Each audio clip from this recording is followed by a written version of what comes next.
Hey, hey, SBG solution based gang, like, share, subscribe. Say no to rim, brothers, mothers, fear and sell no good suckers. Hype him up, hype him up. Shouts out Sharoon, Bracy, and the Waters. Wake up morning, show salute, big dog, shout out to the Lord. PH, Diva, salute, Brownsville, SBG solution based gang.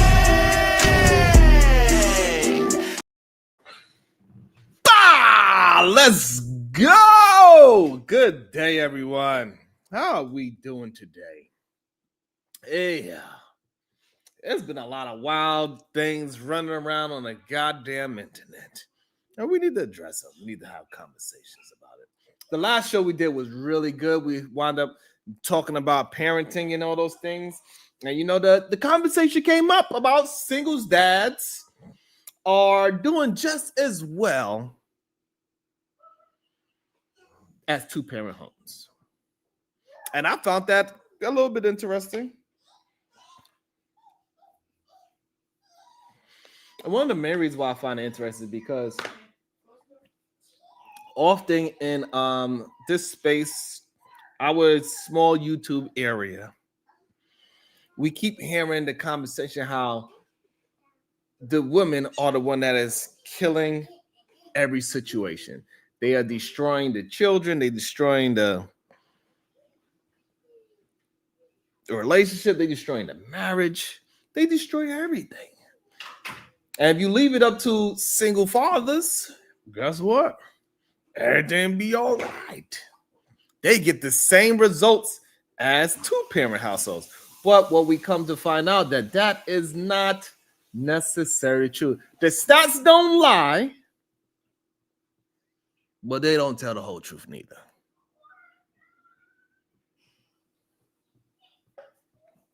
What up, Otto? It just don't tell the whole truth. Otto on the go. And I salute to all my single dads out there, goddamn. Out there doing a good fight, doing the best you possibly can goddamn do. What's up, Rogue C? Because it's needed. Good, positive, productive male leadership is goddamn needed. Shit. But who's really winning the parent game? Is it a such thing as single mothers versus single fathers? Is that a real thing? I don't know if that's a real conversation that we're trying to have about it. I don't know. Sounds a little weird sometimes. But we need to talk about it. And something that's been on my mind since the last show. And we was arguing about it. Now, before we start throwing, insults, let me just say this. Black women have been holding it down since, I don't know, since Harriet Tubman was wearing goddamn running shoes in the Underground Railroads, in heels and shotguns, goddamn it. So I don't think we should get it twisted at all. I think we do need to have a conversation about the real story, though. Because, for decades, Black single mothers have been the backbone of the community. And for anybody to act like it hasn't is just insane and outrageous. Holding it down. Oh, damn, it's a set to the world. That's crazy. And I'll drop the link for anybody that want to have a conversation about it. Because when we was having that dope ass conversation the other day, I believe that was Friday, man, it was just great. And make sure y'all hitting the like for the YouTube algorithm. Right? So Black mothers have been, Black single mothers have been the backbone of the community, raising kids, working 2 jobs, going to night school, and still finding time to fry some goddamn chicken on Sunday. It's not just parenting. That's some goddamn superhero shit. And I don't know why when we get on the internet, we kind of forget that, especially the men that came from that single mom that did all those things. in a time where it was very difficult. We didn't even have goddamn phones and somehow they figured out a way. My kids couldn't even like what? Oh yeah, you got me this. It's about time. Hopefully with camera on if you have it. I don't know because I know you be running around, but that would be awesome. That would be awesome.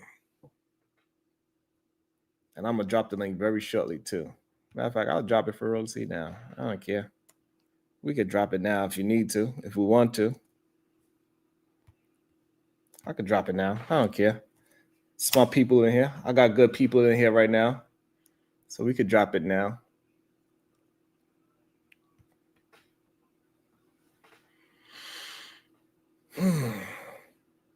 But now we do get this new wave, and I feel like I'm part of that new wave of brothers, single black fathers stepping up, and I understand. I get it 100%.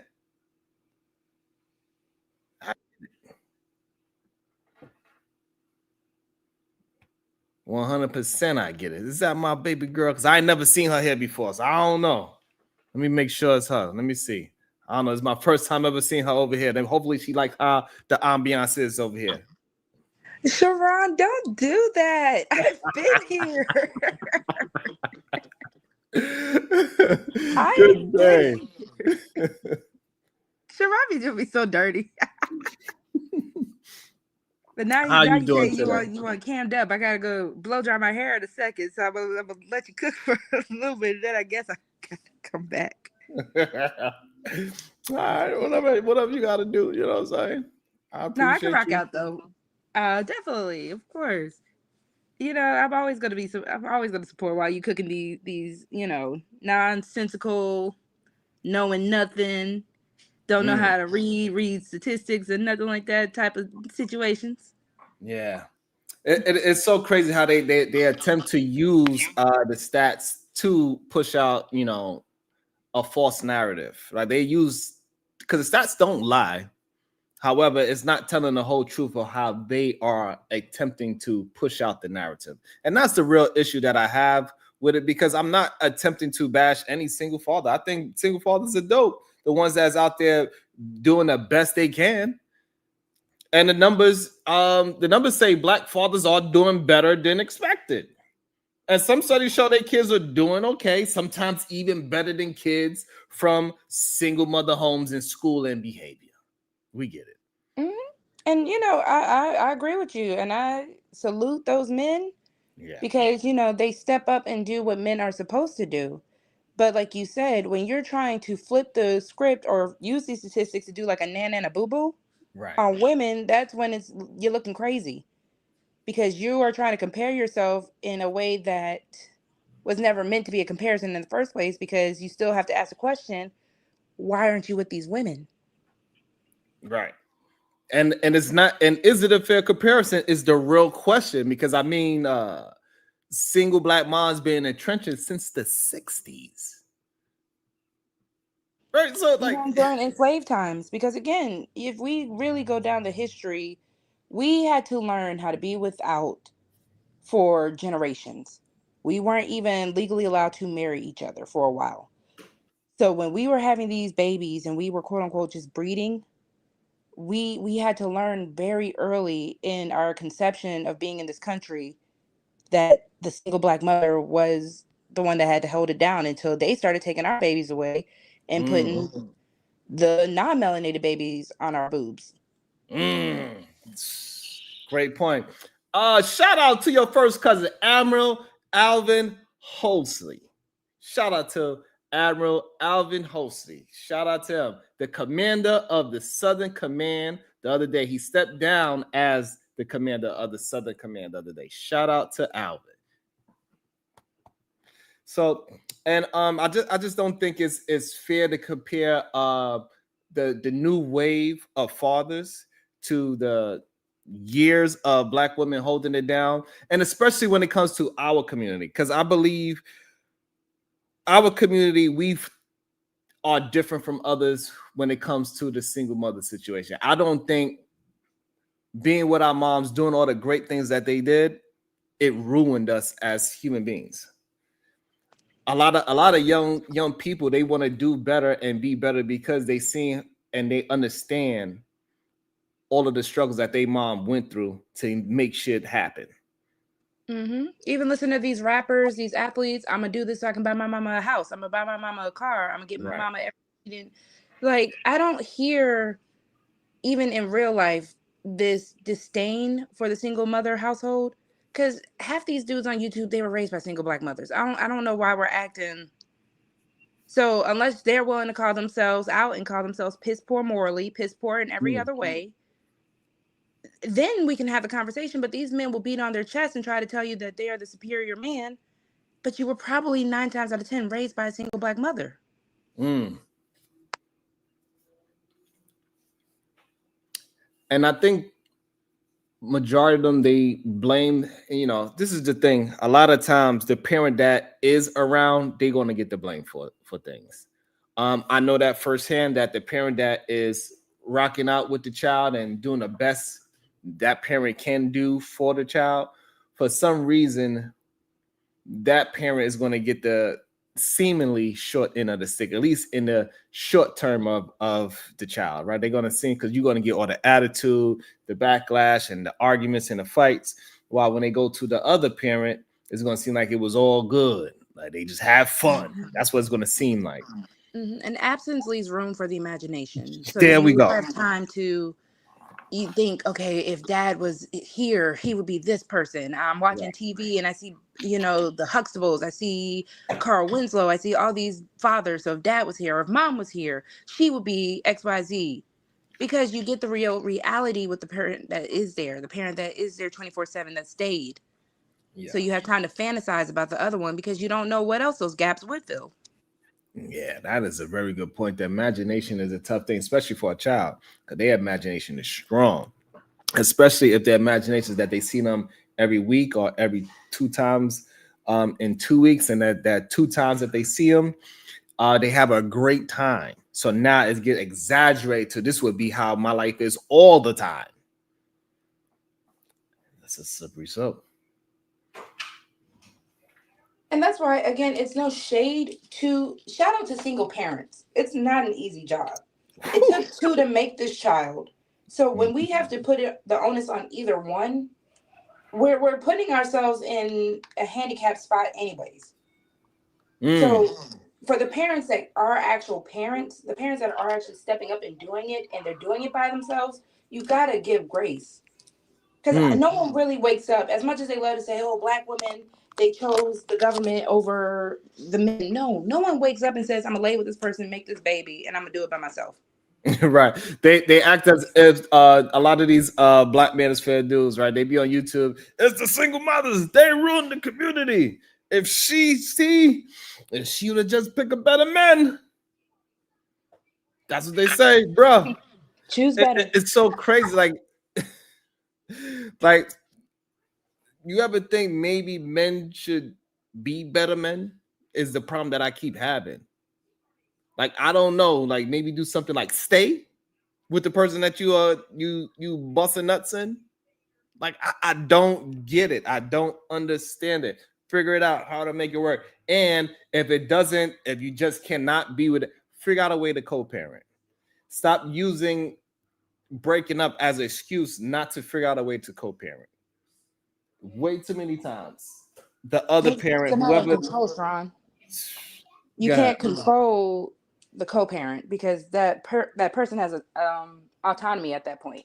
And it goes for both. Women, they are not able to control that man in the same way that when he was your boyfriend, when he was your husband. And, maybe control is not the right word. It's more so. It's the right word. It's the right word. That's what they want to do. They want to control every single aspect of her life, even though they ain't with her. And that's the issue that I have with people. When you do break up, you got to take your selfishness out of it. It's no longer about you. It's about that child. How can we make sure that even though we didn't work out, this child is not lacking in any way? Yeah, and from the conversation that I just hear sometimes, people get in their own way of those things because even though the child don't live with them, they feel like they know better than the parent that is actually there. that's another issue that I have with the whole situation as well. And I want to shout out to all the parents that got to struggle through co-parenting. And y'all, if you do find a way, hey, it is a beautiful system when y'all do find a way. God damn But that it. that goes back to that imagination. Adults have it just as much as children. Because when you aren't the parent that is there and you don't get the attitude, well, I know my child, da da da da, my child would never do this. No, you don't know that child would never do that because you're not there 24/7 with that child. You're Mhm. only there when you get to take them to Dave and Buster's, get to take them out to dinner, get to do a little slumber party sleepover, and then you drop them back off. And then Yeah. I'm back with them throughout that week when we're doing schoolwork, when we're doing Right. When they like, frustrated, when they mm-hmm. have issues and they can't get their homework right, and they blaming everything, they find ways to blame it. And look, I get it. Some of these dudes are hurt. I get it. They got stories. I get it. But my whole issue is that blaming the woman who stayed and raised the kid while you ghosted her is crazy. That's like, you know what it's like? It's like burning down the house and blaming the person who tried to put it out with the garden hose. That's it exactly. Because why didn't you come sooner? Why didn't you come sooner? Why weren't you there when the first spark was there? That's how a lot of people think. Because Mm, hindsight's 2020, right? mhm. So in the midst of all the struggle, in the midst of whatever they're feeling throughout that trauma and that hurt, it's easier to be like, well, it's your fault that I'm in this trauma and this hurt, instead of just looking at my own actions that got me there. Mm, mm. They want someone to blame. And I get it, because no one wants as much as people love to scream accountability in this space, no one wants to take accountability. Because you can't force accountability on someone, for one. And two, you got to point that mirror right back at yourself. No, you can't force accountability on somebody, but that's only if you actually have their back. That's the thing I keep trying to get people to understand. If you are rocking with somebody, you can have accountability with them because they're going to have your back and they can hold accountability to you. But it's not, accountability is not a one-way street is the issue. And most of these talking points, it is a one-way street. They keep blaming somebody that is doing their best with whatever they got to work with. And that is the issue. And you don't want to talk about the men that are not doing their best. You don't want to talk about the men that say, well, I pay child support. And you don't want to talk about the dude that just come home and go to work and go to sleep, drink a beer. You don't want to talk about that piece of shit of a father too. Because why can't you do better? Yeah, absolutely he can. And I think the issue is that a lot of men see good men. And so the men that are not putting in the work, they see themselves in that good man. And sometimes they fantasize themselves like, see, look how strong and powerful this man is. And this is why they keep trying to put themselves in shoes of Steph Curry and what they would do with Aisha. You wouldn't do none of that shit because you don't have the skill set to be Steph. You don't. So you don't understand the difficultness of dealing with a human being for all these years. You just don't. You don't understand the difficultness of dealing with he's a big Bible thumper and he's following the book as much as he possibly can. You don't understand the issues with that, even though you want to try to use the good book, but you ain't fighting to be to follow the good book. And I'm not even gonna hold you. I see people do that anyways. That's why games like 2K exist, right? So you can put yourself in that position of these men that you idolize. When you play FIFA or any other video game that's based off of your favorite celebrity, even when you see these men in their fantasy football, you are putting yourself in the position to think or to fantasize about yourself being in this man that you idolize, that you see, that you want to be. So they do it. Why not? Why wouldn't you do it when it comes down to their character, if this is actually a good man? So if Stephen Curry is a good father, why can't I see myself as a good father even if I'm not? Because I see myself in Stephen Curry when I play 2K.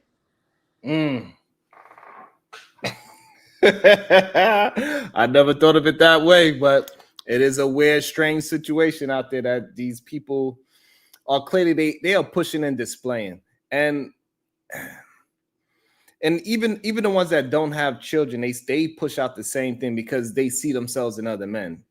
And so they see the pain that another man's going through and they say, hey, I don't want to go through that same kind of pain. And then they go out there and push out the same rhetoric. And then the rhetoric has been going on for the past 5 to 10 years. And now we're in a situation that we are in today, which is the scary part. And I think young men and women need to just understand that we got to focus on being better human beings. And once we bring another child into the world, it ain't about you anymore. It ain't. And if y'all have to break up for whatever reason, y'all gonna have to figure out a way to co-parent. You're gonna have to deal with whatever woman that he's with, and he's gonna have to figure out a way to deal with whatever man that you with. It's as simple as that. And this whole idea of pushing stepfathers away, I think that's another slippery slope that we've been hearing. And I get it. When you're a father, you don't want no other man around your child, but you need to go ahead and tell her, hey, listen, I want to meet this dude. Don't have random men around my child. This is the best option I think men should do, is that let her know that you don't want random men around your child. And when she starts to get serious, say you want to meet the man. So I'm going to drop down real quick, Sharon, so I can get on my computer. I'll be right back. All right. And I think that is a solution for these men. Like, hey, listen, y'all gonna have to communicate and say, hey, I'm not gonna bring a bunch of women around my child. If you are the single father and the mother is around the child and she's the weekend mom, hey, don't be bringing random strange women around. Because another thing that people don't want to talk about being single fathers, majority of single fathers, they wind up having companions. So while they say that the single fathers are doing a better job than single mothers, they are negating the fact that majority of single fathers have help as being the partner that they choose to be with. And that is a part that they keep missing out in the story. So they're not necessarily single, in my opinion. Good day, beautiful. How you doing? All right, there we go. There you go. See, I told you, don't add brand new, Sharon. You don't get to add brand new no more. And so that's what I think men should have a conversation about, right? They should say, hey, look, I understand you're gonna be dating, but do not have any of the men that you're dating around my child. Only the man that you start to believe you are going towards a serious situation. And I need to meet this man that you are going towards a more serious situation, so he knows that no, your child do have a father. I'm not going to overstep my boundaries just because we was in a past relationship. But I just want to make sure everything is best for the child that we have, and I want to meet the man so he understands that he ain't going to just do things to my child without it being a father representation. That's just not going to happen. But for a lot of these men, and this is an issue I have because I express this all the time, men have more parental rights than they try to let themselves even believe that they have. They're lazy. They don't want to meet this man. And it's not for every situation, but I've seen it in a lot of situations. They're afraid that they can't compare to this man. Damn. Because usually, especially if it's a woman of value that they end up losing, and she's a good woman, she takes great care of the children, she's usually going to elevate above who that was. Look at how mad they are about Sierra and Russell and Future. Because if this woman is really on her stuff, if she has learned her lesson, if she has done the work, when she does get that Russell, because it happens more often than they like to even think, they want women to stay at the bottom. You had a Future, you made a baby with a Future, so you shouldn't get anything above a Future. But when she does, that's when they are feeling some type of way because now they're getting called to another man. Can I compare to this new man? Can I do what this new man does? You saw how Future pretty much, he said nothing when Russell went ahead and gave baby Future his name. Right. What can you do? And that goes to what April Carter just said, right? Because it's usually not about me to the next man to make sure everybody's parenting good. It's about control of the woman that they had a child with. And that's what it's really about. They want to control Sierra, and that's not even a baby mama. So, that's just crazy. Like, so the way how you painted it, it makes so much sense. And a lot of the men, even on a smaller scale, when they have their own baby mother, they attempt to do the same thing. they attempt to control their baby mother and say that you ain't gonna get no better than me without no proof. Like, like I feel sorry for the ones that, hey, but they ain't get no better than me. Mm-hmm. But that's because I wasn't trying to hold them back though. But look at this in the comment, fellas, never date a woman with a kid ever. Right. I don't get that mindset, because usually those are the women that y'all say y'all want, because if she has a kid, 9 times out of 10, she's going to be in the house. If she has a kid, 9 times out of 10, she's going to know how to cook. She's going to know how to schedule. She's going to know how to balance everything. So that's why I don't understand the hatred towards single mothers. Well, the hatred comes from is because a bunch of men that love men told them that. They don't have no real understanding from themselves. Go ahead. I see you got a thought. Go ahead. No, you, because I hate to just go straight to it, but a lot of those men that were telling men not to go after single mothers, they were going after you, gentlemen, and I need you to understand that you were their type. So of course, if they're in competition with single mothers, that was the biggest form of dirty macking ever. Oh shit! They like, hey, why you with her, bro? I'm much better. Look, if we moving together, look, we'll play PlayStation together. You know what I'm saying? Like, I ain't going to be tripping when you do bring a girl over, but as long as I could get my time back with you after she leaves, make sure she don't have no keys. Because even if she do, I'm going to pick them up without bending my knees. Don't worry about it. I cook. I'm a good cook. I'm clean. I barely be home. But, when we have our time, we have our bonding time. Come here, man. You're not right. You're not right at all. But see, that is an issue, because a lot of dudes love their homeboys, and I have these conversations with some guys, and I'm like, I don't know what you want, because I'm not competing with your homeboy. I can't be the baddest bee while your homeboy trying to compete with being the baddest bee with me either.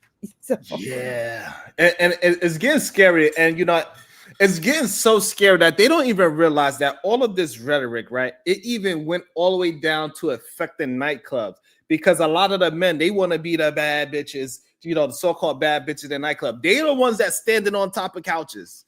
They the ones that got the camera on and putting it in their own face, doing selfies and try to do the newest dance moves with just a bunch of fellas. Like just think about back in the days when they complained about women, right? Women only want to go to the club to dance with themselves, and they just want to go out with their home.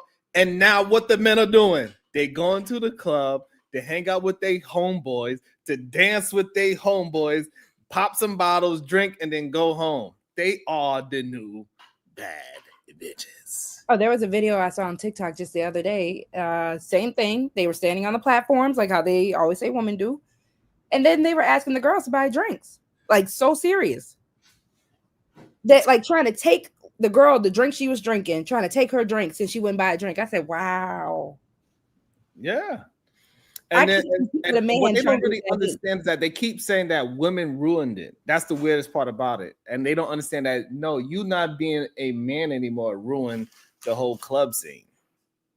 Because if men were still acting how men act, even when I was, if I was to go to the club today, I'd still be able to get a woman to dance on me without a problem. I don't know what's wrong with you. I don't know what kind of energy you bring out. But for some reason, your energy means that you go dance with other homeboys. That's crazy to me. There's another black women look like men. By saying, "Hey, how you doing?" Like just think about Rosie. When I was going to the club, like it was like I danced with a woman so much I had to offer her water because I seen her busting out of sweat. Damn, girl, we done danced for 4 songs in a row. Let me go get you a goddamn water. I'm not even thinking about buying her no alcohol because I want to keep on dancing and having a good time with her. But see, that's the thing. Even your mindset. Men aren't fun.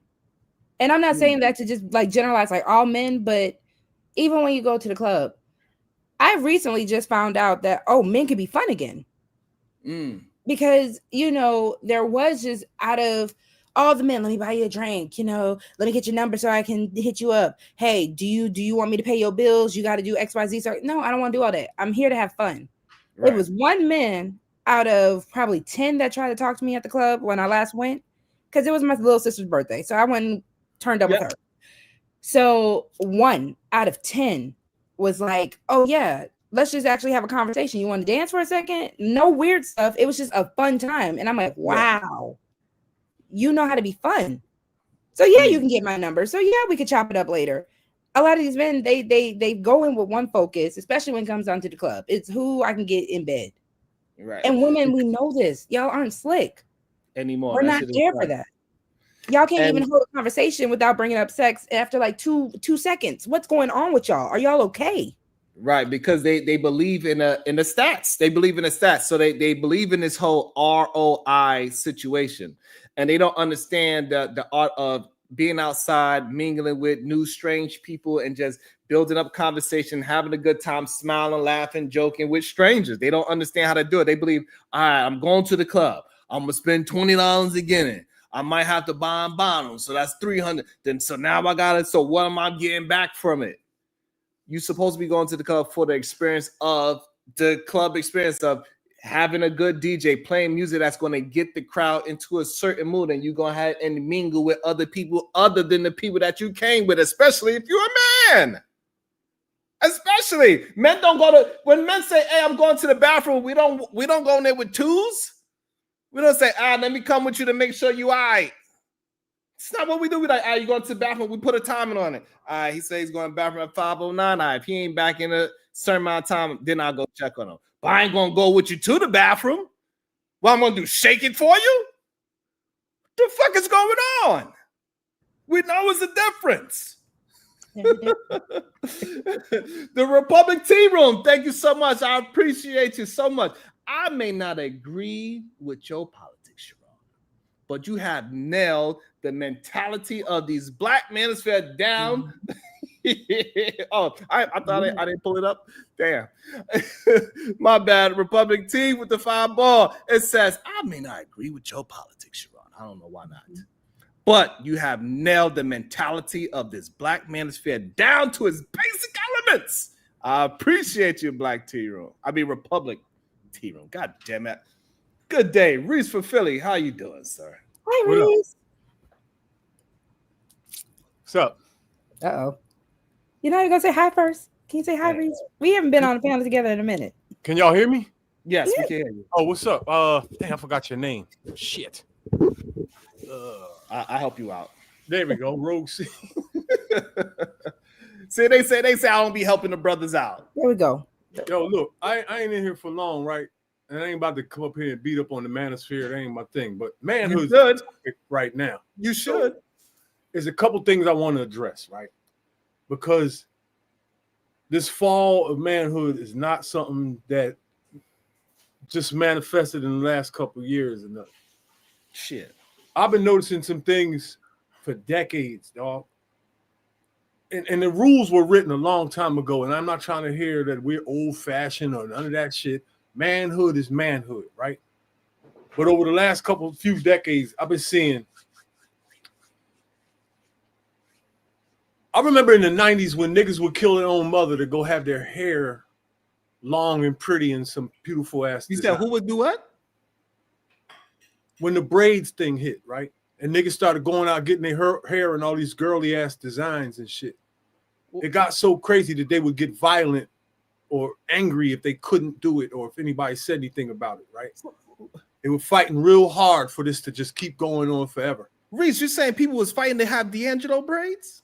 Braids, dog. Niggas in prison were sitting in between each other's legs in the bleachers in the gym, braiding each other's hair. This is a fact. And in many cases, you'll see the hardest nigga in the prison bench press 500 pounds, sitting between the pump legs in the gym, leaning his head to the side like a bitch so he can get the left side because he got to be all prettied up for his visit, right? He got bodies and all that, but somehow he ended up between his pump legs in the gym. That's going way back to the 90s. I saw shit slipping then. Something I couldn't never do, right? I got a tattoo. A woman did one, and the other joint I got because I lost a bet. I'm not really with the whole niggas putting tats on each other anyway, because you're going in there to take your shirt off, whatever your clothes and shit, and then you got this man feeling on you and rubbing you up and down for hours and hours and this and that, right? And then you got millions of niggas walking around with tattoos on their ankle. I ain't never seen it done, but I would love to be a fly on the wall while a nigga's getting his ankle and his inner thigh done and all this other fuck shit. Niggas with bodies and all that too, teardrops on their face. They do it too. So then let's move up to the 2000s. All of a sudden, millions of niggas everywhere start showing their butt cheeks for some reason. And look, so sagging. I don't want to look at that. Oh, stop. Sagging was popping in the 90s, but in Philly, we started the long t-shirt joint where you wore the 5XT that was down past your pockets and you sagged like that. But nobody booty hanging out. But something happened in the 2000s where it was okay because one motherfucker did it, that millions of niggas could go around and start showing their butt cheeks. You all in front of my whip, I'm at the red light, and you walking past me jiggling and shit, but something wrong with me. He was jiggling. And that shit happened everywhere. Millions of niggas. And all these niggas on these panels that's in their 40s and mid-30s and all, they was doing it. They fucking liars because everybody was doing it. You too? Yeah, and now we move up 10 more years and come up to where we at today. Everybody talking about pause all the time. Grown-ass men, everything they hear out of anybody's mouth to be talking about whatever, it translates instantly as dick. It only take like a millisecond. They thinking about something homo, and then they saying pause over every little thing. It happens like this. It don't take no time at all. It's almost like the doctor hitting your knee with the John. Ouch. That's your reflexes. The Bati boy shit is reflexive now. Reflexive. It's a reflex. That's how long it happens. Boy reflex. It kicks in instantly. Manhood has been dying progressively for the past 30 years. We were talking with Rufus earlier about the word bitch. What reason was it? There was a reason to call a woman a bitch back in the day. It wasn't just a random thing and you said these bitches this and these bitches that. How you that angry? You don't get no box that everybody is just these bitches. And even the ones that's getting boxes saying it, like, what the fuck? You sound stupid. Now, if she cuts you off in traffic and you throw out a B word, that is what it is. But they're just a random, come on, man. The fuck? How we going to repair anything moving like that? Manhood is fucking dead. No, it is not. It is still alive. I'm alive. No. I'm alive, so it's alive. I'm alive, so it's alive. Look, they're gonna say that you attacking the red pill space all the time. It's like you shaved off some of your manhood. You can't get mad at dudes that see it that way. If you go against the team or whatever. I'm not team shit. I'm team human. Get this shit together. You know, that's my team. All right, all the shit. So I ain't taking no side. So again, Reed, so I think the real problem, like, and it's kind of what goes into the conversation, how they goes into, like, it is so crazy that I think most people don't understand that. They believe that it's just a gender war, but they don't really understand that this is all political, right? So this whole manosphere, it's the reason why majority of the manosphere are leaning towards conservatism, leaning towards Republican. All of this shit is a political play. All of this making men feel disenfranchised and making them feel like they have to be on this side and the women are on the other side. They call men like me leftist, simps, and all these other things is because they need something to fight instead of being a man and understanding that being a man is more than just being masculine. And that is the real issue that we have in that. So men on the manosphere side, they only want to paint man as masculine. And they don't understand when you just paint a man as that, you are making a man smaller than what he actually is. Maybe not. Maybe you're just leaving some things out. I believe we're saying the same thing. You said leave him out. I say perhaps. Yeah. Okay. I honestly think it's not enough men that want to step up because I said this earlier today at a different show. We keep hearing that, oh, it's just a small, it's a loud minority. Why are they over talking the real good men? Why are they louder than the real men? That's my issue. The real men are being overlooked and they're off in the corner somewhere where nobody looks at them. Say what? Say that again? The man in your dreams is probably somebody you've never even looked at longer than a second. Right, and that's what the manosphere want people to believe, but it's just not true. What you just said, that this great man is just a man that every woman is overlooking all the good men. It's just not a true statement. The problem is that majority of the men that are good, they usually are taken, and then when they start talking, majority of the bad men, they gang up on him because he's usually by himself, and they don't have the goddamn cojones like I do. I don't give a fuck about y'all. I'm willing to fight. I've been jumped plenty of times. Anytime I had a fight, they had to jump my little ass because they like, how the F this man could do what he could do? And I got jumped. That's just what it is. I got jumped plenty of times because I could fight. So therefore, when I get in these spaces and I start whooping on 2 and 3 and 4, 5 red pillars at a one time, they start, and then I just pull it out of them. I just pull that little femininity out of them. And so now what is going to happen is that more men is going to start rebuking it because now they're going to see, oh shit, a family man can be out here fighting against this bullshit.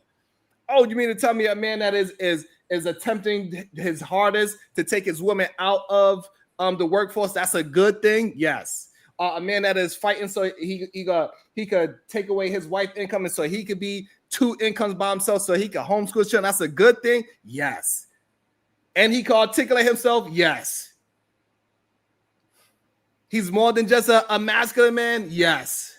Look. He can communicate too? Yes. He could raise his kids without just using anger? Yes. You mean to tell me a man could nurture his damn children with love and affection? Yes. You mean a man could be himself 100% and whatever that is, you have enough? Whatever you have is enough as a man? Instead of making all these fake ass bullshit talking points about a man? What you call a talking point sometimes is just something that happened and someone's talking about it. That's bullshit. That whole talking point thing, dog, there's no such thing as a Kevin Samuels talking point. Yes, it is. No, it's not, because what people are calling a Kevin Samuels talking point was happening decades before YouTube came to the world. And they weren't talking points then, and they're not talking points out. When something happens, it's not a talking point. Dwelling on it might be the issue. That might be the issue. So they have receipts on the red pill side, dog. They have video of what. So it becomes a talking point when you haven't experienced it, you have no idea how it works, and you are just regurgitating this idea, and you do not know how this idea will actually implement in your own lifestyle. That's when it becomes a talking point. So when a man says, I want a girl fit, feminine, and friendly, and he don't know what the fuck he talking about, that is a talking point. Everything, because ain't no such thing as a woman not being feminine. What? There's no such it's no let me get a nigga, no, do you have league pass, nigga? All I'm saying is no such. I ain't never in my life met a woman so aggressive that I call her masculine. Because guess what? When she be around me and she got all that aggression and I start talking to her, all of a sudden, all that aggression just leave her body. And she's like, God damn it, Sharon. I just love the way how you communicate with me. I will show you some chicks in North Philly. Do you? And then you know what she told me? She said, do you want something? And then after all that aggression, you're like, Sharon, are you hungry? We've been talking for a while. You want something to eat? I could make you a plate real quick. Hug with all her aggressive. She might be in the kitchen slamming goddamn pots of pears, cooking all aggressive. I don't give a damn. She's gonna serve me. She's gonna serve me that meal all aggressive. I'm gonna love it. I'm gonna eat it aggressive too. I'm like, God damn. You pilot high. Okay, so Reese, if that's the case, what is a talking point, non-talking point talking point that you've experienced with women? Who, me? I've experienced everything that possible could be happening. Give me one. Oh man, I've had women send me to jail. I've seen a nigga climb out a woman's bedroom window. I've had a woman try to assault me, keep my car, all kinds of shit. All kinds of shit. I got daughters too. Fuck, I can go. I can do a fucking channel about this shit. I can tell you 4 hours a day about all the bullshit I've been through. I'm old, and I'm from North Philly. I don't know. Then maybe at this point, the same thing y'all tell women. Y'all might need to choose better. I says my baby mom lied about her age when she met me. Right? Guess when I found out about it? 2 years after she died. I found out 52 years later.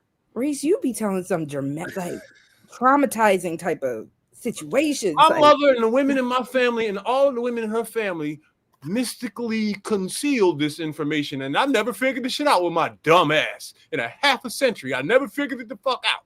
That's crazy. But Reese, what I'm saying is that sort of fit, feminine, friendly part, right? That's just a talking point. And she was all of that. And what I'm saying, Reese, is that it's just not. Sorry to hear that. She lied to you for 50 years. But what I'm saying is that that fit, feminine, and friendly thing is just not true. So like another thing that he would say with the fit, friendly, and feminine. Make me understand that. What's not true about it? Like what? It ain't no such thing as masculine women. Okay, that's the part. All right. So that's number one. The whole fit part. His whole fitness is from a test that doesn't equate natural women. Like we would have somebody Brooklyn, like right? we would have somebody like Clarissa Shields, right? She's 173 pounds. Now, if you just go by off of what her height is, her being 173 pounds is not fit. And we know that woman is fit. It got women out there that's 5'9", 215 pounds. Ain't nobody gonna say she ain't fit. She in that gym every day looking good. Ass is this is ain't no man gonna turn it down for real. But guess what? She 215 pounds. That's not the rule though. Most chicks that are 200 pounds, right? But what I'm saying is that this whole fit, feminine, and friendly shit, it don't actually have a lot to do with the weight. How he tried to make it seem like, because a lot of people that are skinny ain't fit.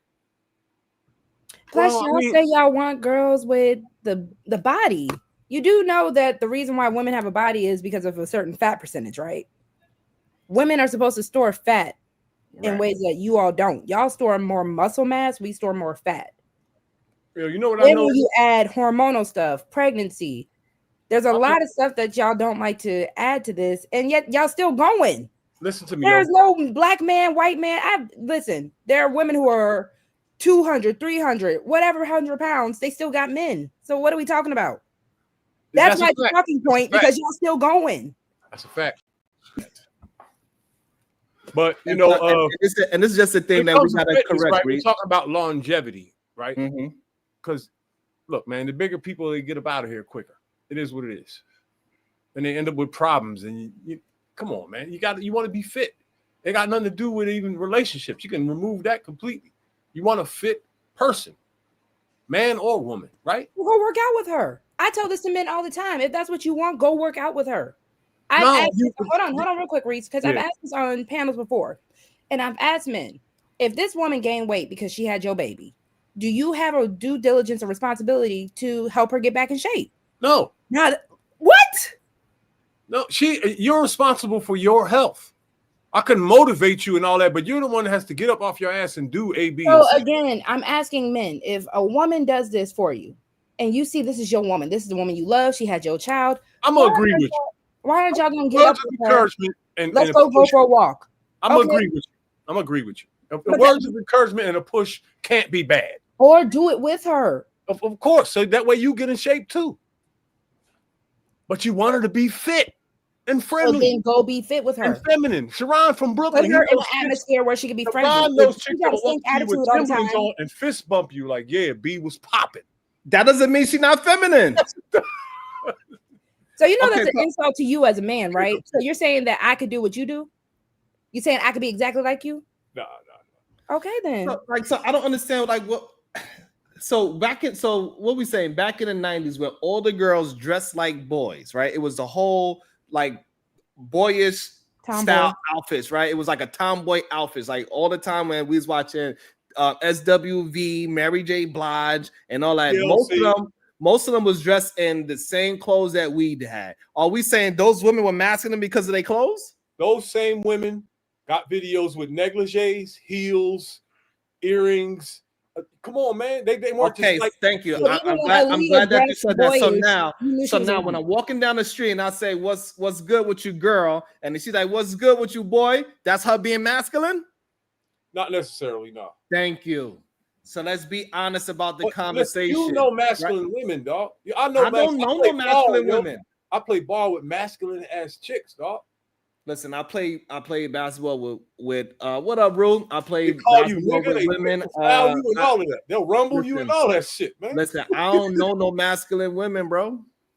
I don't know where y'all be. I don't know what I don't know why you would. I don't know why any man feels emasculated by women. I don't understand that. Unless you're saying that when a woman gets aggressive, that means she's masculine at the time, at a situation, I could understand that. So if she's fighting, I could say, yeah, she's being masculine in that moment. Not But as necessarily an masculine, overall but who she unruly. is, See, I would not niggas- say that that's a masculine woman just because I seen her fight and punch him. I could say she can fight. She can If you whoop want- some ass. listen, if you want to say that people have replaced the word unruly with masculine, I'll give you that. But there is a behavior out here that they're talking about that is a problem, and it is a real thing. If they're saying it wrong, okay. But it is a real thing, dog. I see it every single day, everywhere I go. It's All right, so behind the what's counter. considered- what is considered unruly? Go ahead. What's an unruly woman? What? Go ahead. What's an unruly woman? Abrasive and ignorant and vocal when it's unnecessary. So if you're in a conversation, then vicious y'all in her get so hold speech. on. So when is it unnecessary? Y'all in a heated argument, y'all going back and forth. You saying that's going to be unnecessary? Because that's usually when we see a woman get your idea of unruly. I'll give you an example, right? One chick's getting off the train. She bumps into another chick. And after the door closes, she goes in on the man, these bitches today, blah, blah, blah. That's why I be slitting these bitches' throats every once in a while. And what was that all that for? What the fuck was that for? What's appealing about that to anybody in the world? Another woman, a child, or a man? Who wants to hear that? But what makes you think she was trying to be appealing at the moment? She was angry. What, you saying that a woman can't be angry at a situation? No, because a woman is not supposed to show her emotions. Women are not supposed to have anything but be as sweet as cupcakes and, we're sugar and spice and everything nice. And we're not supposed to bring any issues. I'm not saying Yes, that. sir. No, sir. I'm Whatever not you saying say, sir. they show aggression when it's not called. What did Prince Hakeem say? What did old girl say? Whatever you like, sir. That's when we're not unruly. You know how sexy you sounded just now when you were, cooperating? And so you don't think that's a problem for a man to do? Calm down. So Reese, you don't think that's a problem for a man? What? What you just did? No, I'm bugging. I'm just being silly. Right, but the problem is that a lot of men think talking up under a woman's clothes is being funny. No woman ever got mad at me for flirting like an adult, dog. Ever. What? No. I get. Oh my God. What makes... So when we are in a space where we are supposed to be having conversation, what makes you think it's ever a good idea for men to just go into a flirting phase just because it's a woman? Even though we are in an intellectual space right now, because regardless of how intellectual it is, we are having a conversation. So that's an intellectual space. Whether we scholars or we all the way at the bottom of the barrel and we got an IQ of 10, I don't care. It's still, we are in a space where this is not a dating app right now. For the people that's on this show, we ain't trying to date each other. So I'll do a little jab out there and go right back to the topic. I don't think I should get a life sentence for that. It's just fun. I can get roasted for it. It's content. right, we can't just say it's content when we have these interactions with people. Other people might watch you and think that is okay, and they don't understand the discernment between when you're having a regular conversation. Rosie was just talking about it. She cannot go somewhere and just have fun with a brother, because as soon as he start, he is at hey, next thing, goddamn, you sexy as hell, girl. Your lips, all your nose, Ain't gonna be none of that. all your that, all of this on that, and he'll just keep going, and he'll just turn any. What I'm saying is this: he'll turn any conversation into sexual. We gotta stop making that normal. That's not a normal thing. You should be able to hold a conversation with a. You should be able to hold a conversation with a beautiful woman for hours without saying how fat her ass is. I agree. Because in real life, if we was out on a date, there's no way in the world I would ever try anything with any woman. This ain't got nothing to do with her or anybody else. I would never try nothing. I'm not getting it unless it's thrown at me. Period. You punk ass. That's crazy. We ain't telling you to be no goddamn punk ass. We trying No, to say that's not what that is. Yes, it is. That's being a goddamn. That's being a goddamn punk. Yes, that's being a punk. What we are saying is that you should be able to have a conversation with a woman without talking about sex. Oh yeah, I agree with that. I could talk to you for months without talking about sex. Even if you're trying to holler at a woman, you walk up, you see her, like, hey, how you doing? What you should be able to have that conversation with her without sex coming up, and that is still hollering at her. Shit, I'll be putting too much goddamn game on them, Roxy.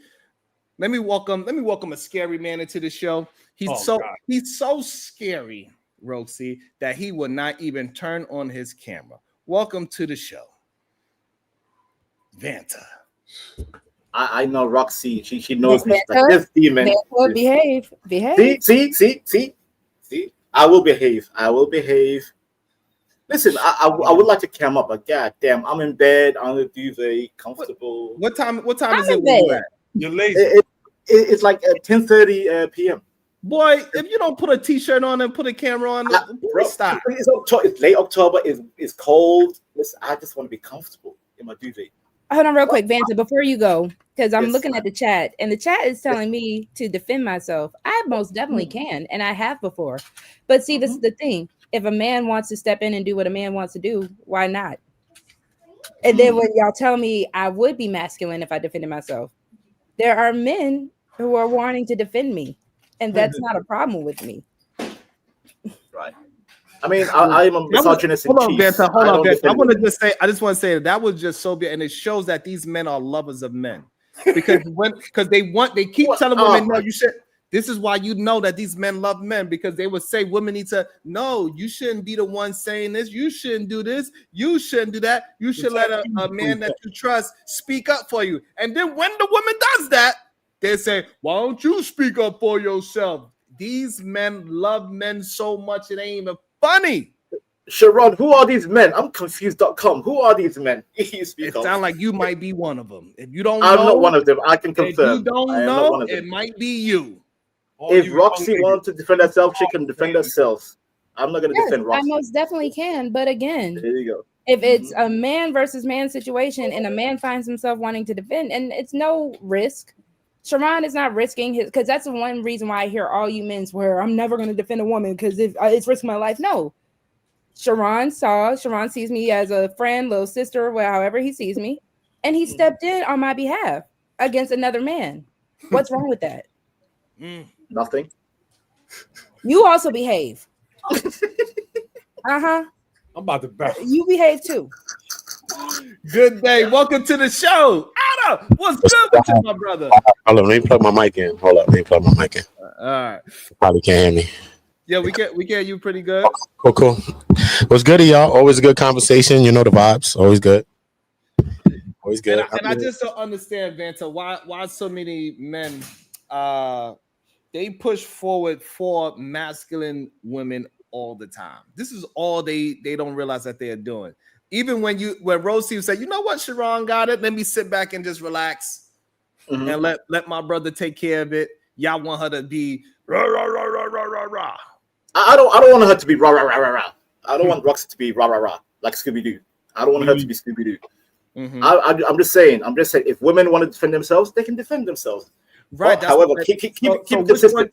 All right. So now, Vanta. So which one do you want? Do you want a what was the talk point we were just talking about, Rosie? Fit, feminine, and friendly. So if she was feminine and friendly, she would say, "Hey, can you please, my brother, take care of this light work for me?" And then when I do it, why do you have a problem with it? The beautiful thing is, it's not even that. Femininity can be silent. Again, the fact that Sharon stepped in without even having, if I just give a look. And that's the thing that a lot of men don't like when it comes down to the actual real power of a feminine woman. Because y'all got femininity go hand in hand. When Jada gave that look and Will Smith went and did what he did, y'all got mad. Okay, again, we are not claiming Will Smith. That was a punk. That was a punk right there. That was a punk move. He got the look from Jada, and he's like, "Oh, I'm gonna go up there and slap up Chris Rock." That was unnecessary. So, Vanta, what are you willing to defend for a woman that you consider your sister, your wife, your cousin, yo, daughter, what are you willing to do? If words is being said that let's say she don't recognize that it's disrespectful and you did. Are you going to wait for her to say that was disrespectful, or are you going to say something? Which one are you going to do? If it was, like I said, my cousin, my sister, I would, if I see it as being disrespectful, I probably would. That's a hard question. God damn. Because again, women are different. Like they're not monolith. I can't. You know, some of my cousins, they can defend themselves. Some of them, they need backup. I don't know, sir.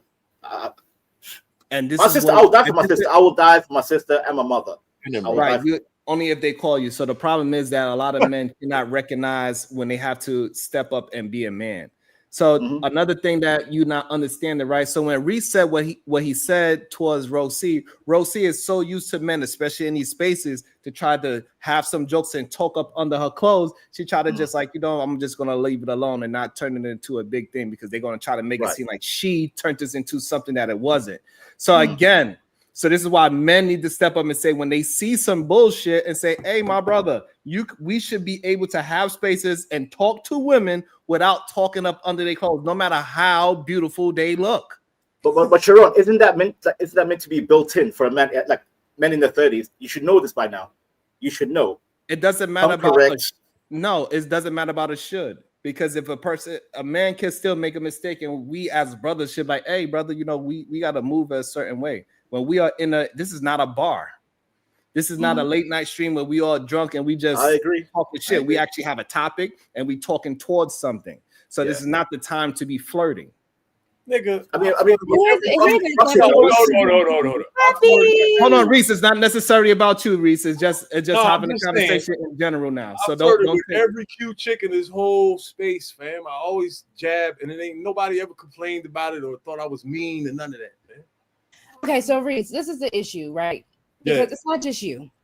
Literally, and I could take one look at you and I could tell you've been slobbered all over this motherfucker. But I'm gonna say, you were on the panel with me last week. Yeah. What was the situation? I can't remember that, man. No, not you, Reese. I'm asking. What was the situation?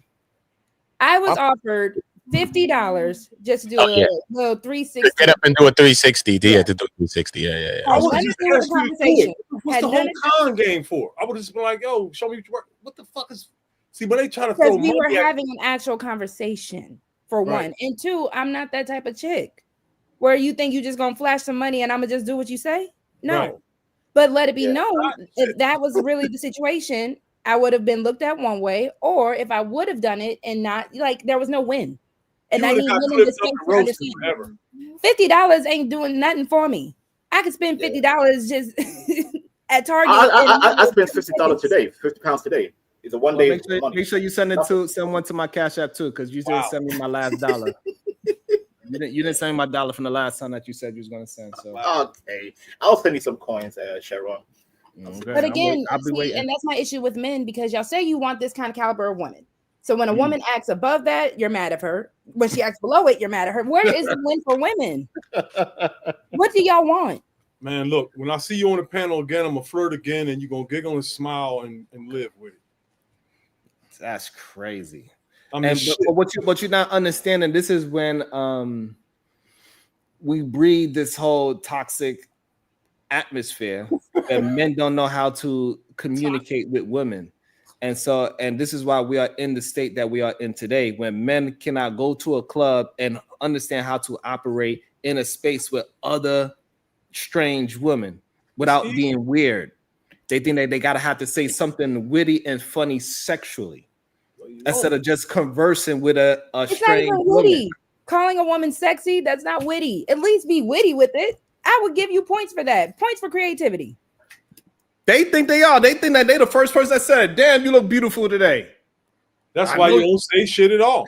She's right. She's right. Be funny. Be different. Like, don't say, "Hey, you're sexy." This and that. Oh, you're light skin. Oh, you're cute. That's corny. That's boring. Is light skin a compliment? Is that a flirt? No. I hear guys go, "Oh, you're light skin. Oh, you got good hair. Like good hair, light skin." That's not a good thing to say to a woman. Like, come on, man. Be more interesting. Be more. No, you should I'm not saying you, Rox. I'm not saying you. I'm saying you should say that to anybody. That's not... And so even that statement right there, I know you about to cook right now, Otto, because I see you finished doing what you had to do. Yeah, I know. Let him slide.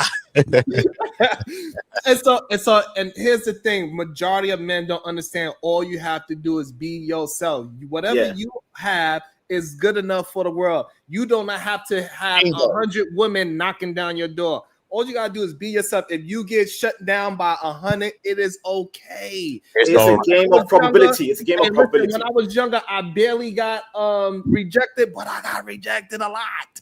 It happens. No, it don't just happen. It's supposed to happen because you don't want everybody. Such is life. No, you don't want everybody to want you because sometimes people can see. So piece of shit people see it too. They like, damn, he a good dude. I don't want that dude to be all involved in all the shit that I do. Get the fuck away from me. So you want her to reject you. She know damn well she rocking with me. I ain't gonna give her I'm not gonna take her to Roof Chris on the first date. She see me from a mile away. It's like, man, I ain't even gonna waste my time. Get the fuck out of here. Fine. Cause I'm gonna take your ass to coffee. You say you don't do coffee dates because that's too cheap, nigga. I'm like, well, guess what? I'm a cheap nigga. And I'm okay with that. Y'all don't really want a fit feminine and friendly woman, because I hear men all the time. I don't want my girl to be too friendly, always smiling in these niggas' faces. I won't see that. What you mean? You want her friendly? Okay, I can't relate to it. I could never say that. That's crazy. That's a balance right there. That right there, the toggle is a balance with that type stuff. You know what I mean? Yeah. But depending on the woman that you got, if you got a certain quality of a woman, then you ain't really got to worry about that type shit. You know what I mean? Right. Really. And a lot of men need to understand, like, no. People gonna holler at her, but it gives you a calmness because you understand who she is, and you know that she ain't going. I mean, you know what I'm saying? So you get the quality of person that she is. It's not about the men and that approach her, whoever's approaching her, because if she's attractive, she's gonna get that. But it's more about her character and who she is as a person. You know what I mean? And that's what we need to start building. More men need to be spitting that and letting them understand, like, first of all, who you are is enough, and you are not supposed to be for everybody. So you are supposed to get rejected. That's number one. Number two, take that mask off. Stop trying to be something you ain't. Stop being this mysterious man and you got to wear sunglasses in the club. That's why you got all these stupid ass podcasters with sunglasses. Almost every man is. Did you know almost every man got a goddamn pair of shades on when he do his show? You're right on that one, Sharon. You're right. I've noticed that. Sunglasses. Why are you wearing sunglasses at home? It's crazy. No, hi everybody. Hey, what's up, Happy? Good day, beautiful. How you doing? Hello. I'm sorry, I was not trying to jump in, but it's been a little minute. I just still want to say hello. I am actually here, but I'm listening. I'm joining. Okay, all right. Thank you for having me. We got Happy in the building. Appreciate you, Happy, for stopping by. I haven't seen or heard you in a while. We didn't. Love you, minute. Hey, Uda. Where have you been? And it's let's get that. She's been where she's been. She's been in her damn skin. So now the problem is that those talking points of men being mysterious and men playing these goddamn games, they wind up playing it on these podcasts as well. And that's the issue. They teaching other young men to keep playing games. Yeah. And that is the issue. Yeah, that's the issue. The playing the game part. But mystery is still good. Women like mystery in some senses. You know what I mean? No, they don't. They do, bro. Why they be with the bad boy and they be with the shit they be on, bro? Something is innate, bro. As human beings, we animals, bro. So that's what I'm saying. So those men that act like they bad boys, they acting. They ain't bad. Those boys are sucking for love. They be playing their game and talking about they tough and rough and all that. And then and then what happened? And then what happened to them? We see them online. Man, I F these women, man, because all these women are hoes, all these women are bees. I thought you was a bad boy. That Sharon girls ever. You know that. Most of the guys I thought he was a bad boy. Bad boys are gonna be crying online talking about Hey, Sharon, listen. They want me to buy them drinks at the bar. Hey, Sharon, listen. I could tell you about niggas that been on the cover of Don Diva magazine that was on the phone upstate crying with a towel over their fucking heads. On the phone? Not the towel. On the wall? I'm not even bullshitting. Dog. On the wall, Reese, like this with the joint over his head. Niggas that can bench press your house. Hey, Reese, you know it's another thing a lot of these men don't know, right? They want to be tough, they want to be bad, right? And then they don't understand that, hey, once you go in there and you go into that cell and that dude said, "Hey, you know you got to sit down and pee because I don't want your piss splashing all over the place." What the? Yeah, you don't know about. I know a lot of you men don't know. A lot of you men gonna have to sit down eat. I know a lot of these men talk. You sit down and pee. You go up there and you do some real time. Guess what you do? You sit down and piss because whoever's running that cell, he don't want your piss all over the goddamn cell. And Sherrod, I got a roll, right? But before I do, I'm gonna leave you with a little bit of philosophy, right? This quote is from Nagaris Targaryen, a great philosopher. Oh shit! You never know a man until you fuck his wife. Remember where you heard that. Jesus. Period. You will never know who he really is until you fuck his wife. Nagaris Targaryen. And that's from Game of Thrones, right? That's Game of Thrones. Okay. Okay, so I guess I am Nagaris. So I don't know what that's supposed to mean, but what I'm saying is that figure it out. Most of these men that act like tough guys and bad boys, they're not really that. They really regular ass men, and they playing a goddamn role that they seen on these screens, and they think that they supposed to run down this whole manosphere statistics and say this, that, and the third. And guess what? Single mothers ruin the community when majority of us come from single mothers, and we know single mothers have been holding it down, having 2 jobs, making sure we have Thanksgiving dinner, making sure we have a Christmas, whatever she had to do to go ahead and do it. And still, most of them got degrees while doing it as well, bought houses as well, single. So miss me with the bullshit. And shout out to the new single dads, right? It's a bunch of dads now, you know, they ain't doing the same shit that they dads did to them. So shout out to that. And there's a reason why the dads today are moving the way how they do it. And majority of them say it's because I never want to put my kids through what I've been through as a kid, not knowing my pops. That's what it is. Real shit, bro. But like that whole manosphere, even the womansphere, all that shit, bro. That shit is all whack, bro. The shit is whack, bro. Bro, all this red pill, blue pill, this pill. Anyone who's eating pills, you're mentally insane. You need to be sectioned. Section all the pill eaters, man. All I'm saying is this, Vanta. You know what I mean? Some people could tell you, son, break down stats to you for real. Some really know they psychology, really know they sociology, really know the shit. And they could break it down, but that's all fluff. That's all black and white. That can't tell you really, really how a relationship and certain shit gonna be. I agree. I have no post there. And the same people that telling you about that ain't never telling you about no God. So what the fuck? It don't matter. You know what I'm saying? Like the Cynthia G, we could talk about all these points. Oh God. But what are we really dealing with here, bro? All of that shit just separate us, bro. That's it. See, this is the issue I have because at the end of the day, these were just responses back. You understand that, right? Because again, I tell people this all the time. We're reflections of each other as men and women. So what y'all put out there is what we give right back to y'all. So if y'all are giving us dust, we're going to show y'all the dust y'all are giving us. And that's what really made men upset. Because then when women came into an agreement and was like, oh, no, it's not just this one-off situation. The same way y'all love to say like, oh, it's not talking points, it's experience that all the men shared, right? So when women did that, it was an issue. So when Cynthia G started pointing out what she pointed out, instead of men saying, oh, snap, is this really what women are going through?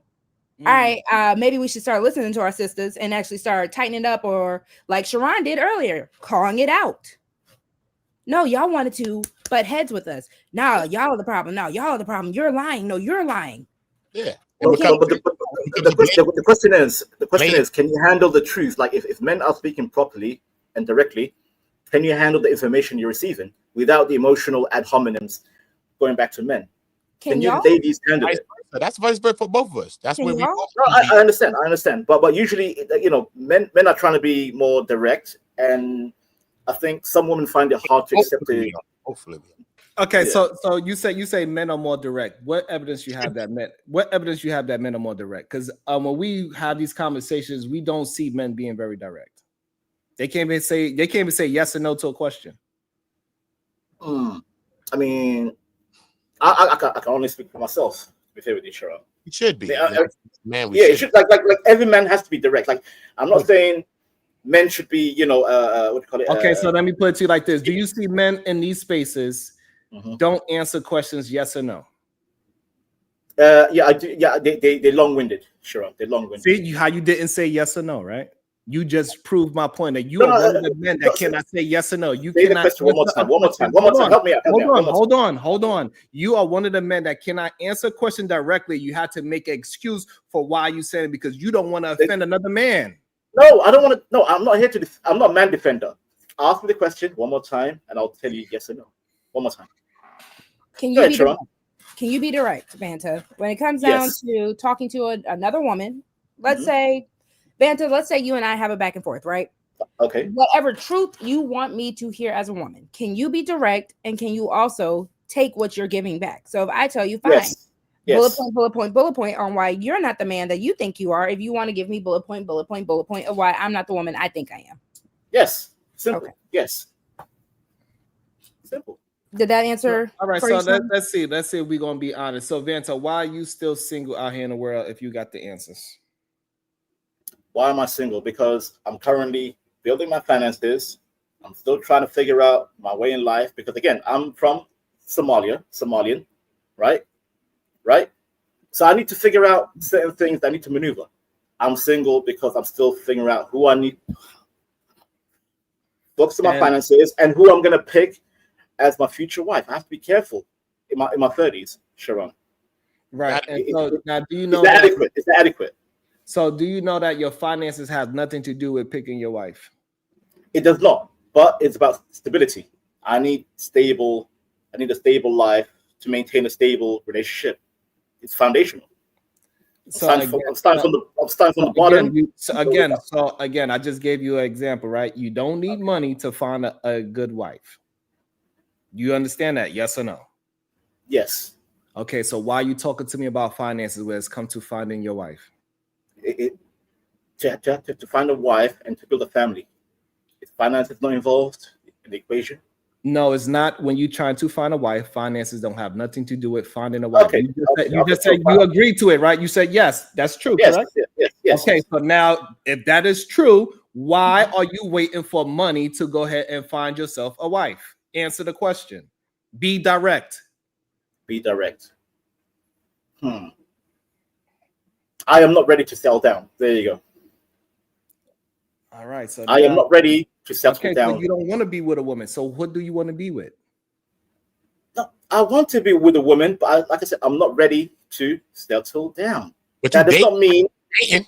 You dating? I'm dating. Correct. I'm dating. But he dating. All right.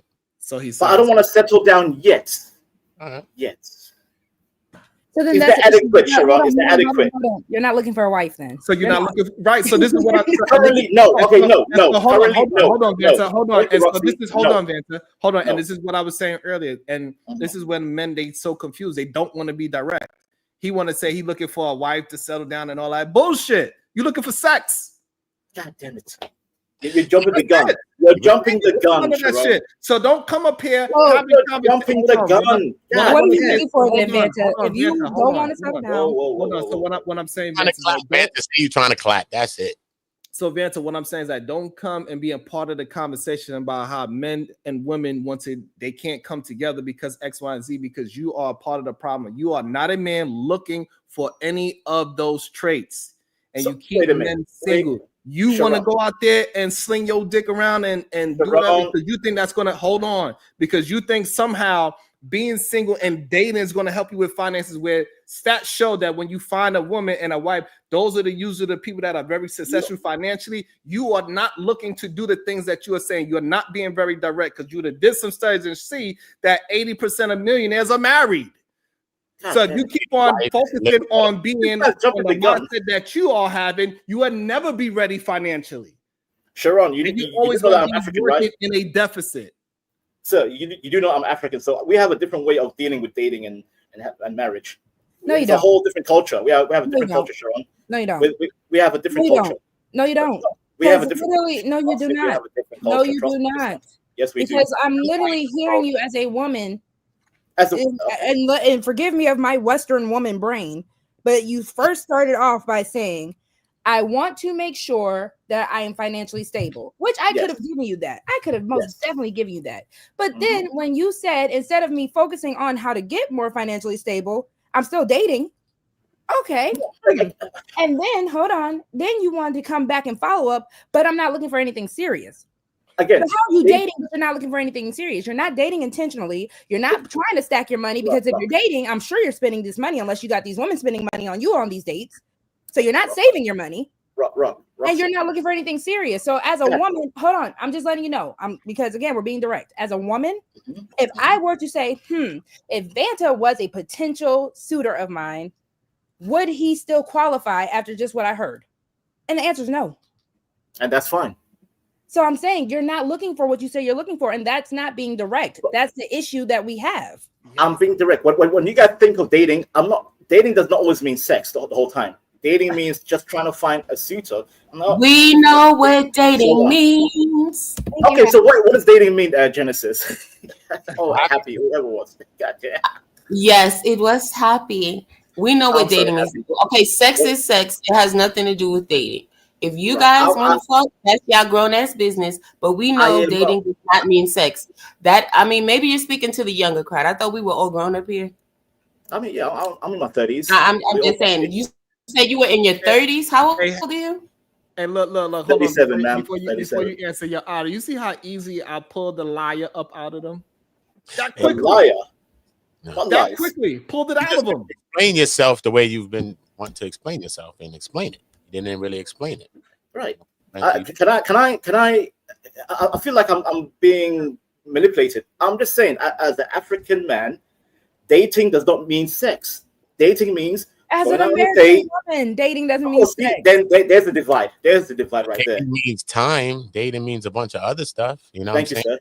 Thank you, You're sir. still spending time. You're spending this. You're spending that, which is taken away but spending I have a question for big Vanta. money. I'm not dropping heavy money on dating. It could be a coffee date, trying to figure out where we at. Time is money. I have a question, bro. Your time is more valuable than even money, bro. Somebody wasting it. And look, Otto, and so this is what we start to realize, right? So whenever you start to pull the mask off of these lying ass men, right? They start to backtrack. They like, oh shit, you see me? And I got to make all these. No, you said what you said, and it's okay for us to see it. Take that mask off and be yourself. It doesn't matter to us. I'm not trying to date you. Roxy ain't trying to date you. Just be yourself. You are on the internet and just tell the truth. When you are in these goddamn relationship conversations and these parenting conversations, you just here to muddy the water. You're not actually here to get no solutions. You don't want no fucking wife. You want to be out there pumping and dumping, and that is it. And it is okay. Just be honest about it and say, even though I'm 30 years old and I should be looking towards a goddamn wife so I can get my finances straight and build and be a better man, I'm still out there not sure what to do because I don't have proper male leadership in my life to push me towards what to do. Simple. And then now you could possibly find it once you be honest with yourself. So I have a question too. Go ahead. Okay, Vanta is supposedly he's from Africa, right? Yes. And my question is, in Africa, from what I understand, is that they have these things called dowries whenever you're like trying to be serious with a woman and want to marry them.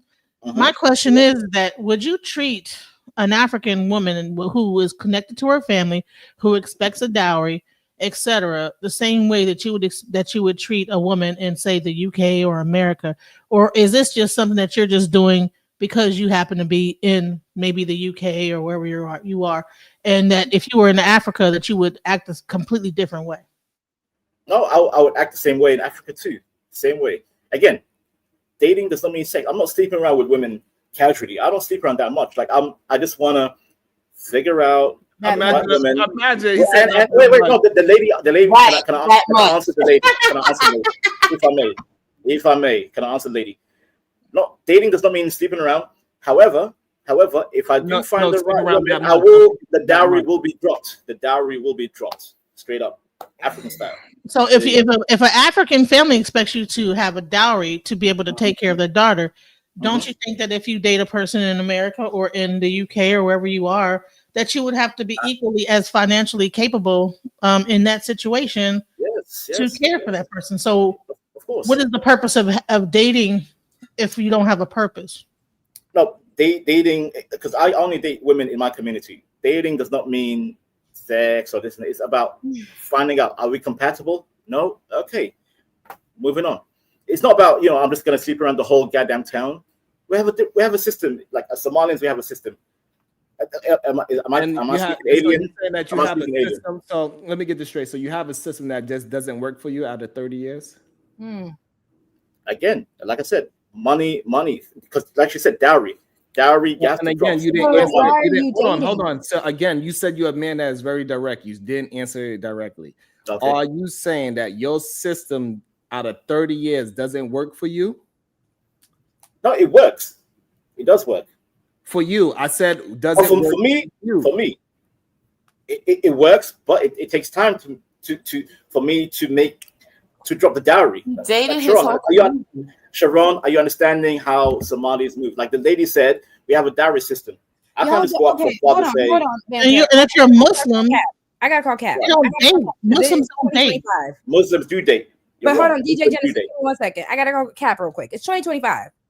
If you aren't doing everything else according to your traditional lifestyle that you're supposed to be like, no, don't try to make it seem like you're traditional in the sense of dating when you're doing everything else in a more modern time.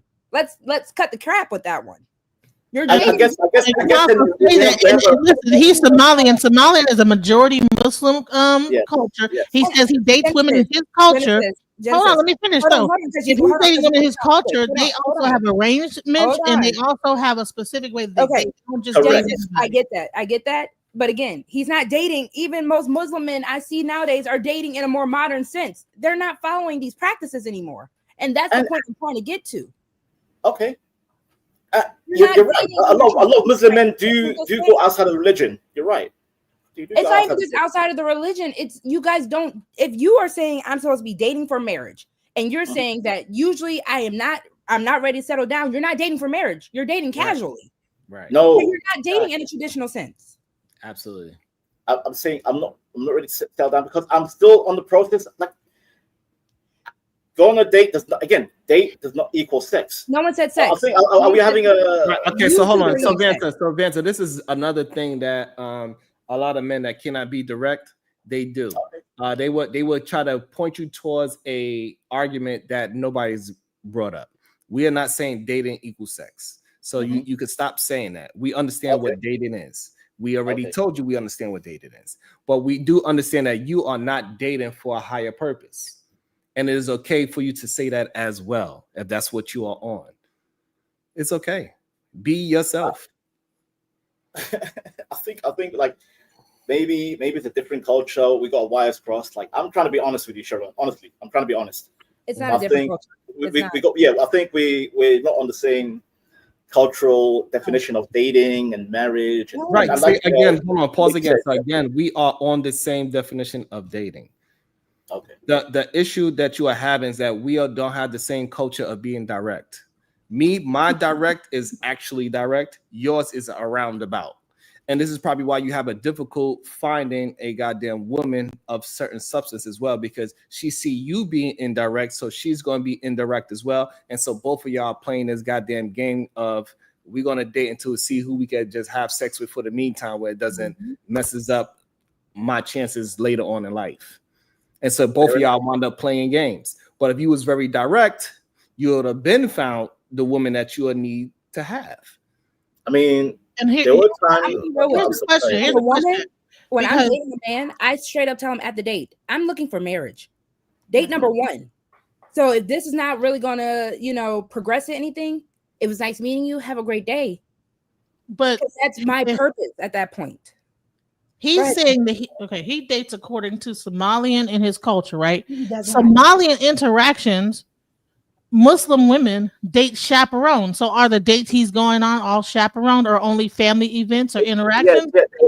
I need permission from the father or the brother. Genesis, you are feeding into this man's delusion. No, she's right though. She's being honest. You're not dating in that way. I just called you out on it. You're not dating in that way. I am. If I'm gonna date a woman, I have to ask permission from my mother and a So this again. So you saying the last few dates that you in the last 3 dates you went on, were they chaperone? Yes or no? Yes. How? When you just said you're not ready to settle down? Because now you playing in this girl and her family's faces at this point. Because that's what I'm hearing. You're playing in their faces. No, it happens a lot. Listen, a date means the family say, I have a son who wants to get married. and the other family say, I have a daughter that wants to get married. Then they set up a date. That's the chaperone element. And then I have to ask her brother or her father, can I take out the lady for dinner or something? So and when then they we talk. ask you, what is your intention with my daughter or my sister? And you're saying, I'm not ready to settle down. Are they still letting you date this girl? I don't tell them I'm not ready to settle down. I'm like, I want to. You're not direct. You're carrying this whole family into this and getting their brother involved, and they're chaperoning you because Somalian culture dates with the intent of marriage. There is no non-intent of marriage. That's the culture, right? You're saying you're dating within your community. Genesis. You don't date without the intent of marriage, so you're wasting people's time. My intention is to marry, but if we're not compatible, then we're not compatible. So that's what I'm saying. I'm told this till I'm ready, because I'm trying to observe, learn, talk to them, and then we might clash on certain things. I mean, that's not the woman for me, Roxy. That's not the woman for me. And then you know what? And then the families say, you know what? This didn't work out. So what's the point of going on all these dates and then if you're not ready to get married, you're wasting people's time. Absolutely. No. Okay. Maybe saying I'm not ready to settle down yet was a bit of a stupid. No, stupid that's statement. your truth. No, okay, hold on, Banta, because we might be coming hard on you. Fine, that's your truth. You are allowed to be in your truth, but you also have to hear it because you're not the only one. That's why I said it's no different in UK Somali situation than it is in the West, because you have men, and I say this all the time. For some reason, y'all as men, because y'all think you can have babies whenever y'all want, even though your sperm does have an expiration date, it's not viable. It is going to produce some weird things if you keep waiting. But I want to counter that point. But yeah, go ahead. Hold on. Because y'all think y'all have time. Because y'all think you have time on your side. That's the one thing that you always, not you, but men will always try to give women. Y'all don't have the time. You hit a wall. Y'all think that wall's not coming for you. So you think you have all the time in the world. At 37 years old, I can still kind of tiptoe around who I want to date, who I'm compatible with. I have time. Baby, you don't. But if that's the move you're on, you can be on it. But you got to be honest about that. You're right. I agree. Can I ask you a question, Vanta? Yes. Hey, I go to a baseball field and I go to a coach and I say, you know what? I'm gonna learn baseball. And he sits up there and takes all his time with the baseball team. I'm up here, learning baseball. But then I say, you know what? I'm not looking for to become a baseball player. Am I not wasting these people's time? You are, honestly. Okay, so why? So there you go. So why would you do all that stuff if you're not ready? I mean, that's what you're doing. You're pretty much going to a family, going through all of this. If you're really doing it, I don't think that you're really doing it. Genesis. I think the Somalian community is very small, and if they saw that you're just around that community, because you're in the UK, I'm sure there's not a huge Somalian community. They probably the word gets around that you're dating all the daughters and not committing to marriage. The word's going to get around. Mm-hmm. So Genesis, you're not doing what you think. You're lying. You're not telling the truth, bro. You're not being honest. Genesis, I'll be honest with you. Dating does not mean every other day. It means once in a while, the family's like, you know what? My son wants to get married.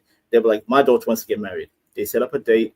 It's not like a every other. It's like probably twice a year, maybe, where some families come together and you know what? Certain person of certain age wants to get married. Genesis, I understand your point. I'm not trying to waste women's time. I don't do that. I'm not a goddamn heathen. So now, who are you having casual sex with then? Casual sex. Huh? Damn it, here we go. Are we talking? Who are you having casual sex with then?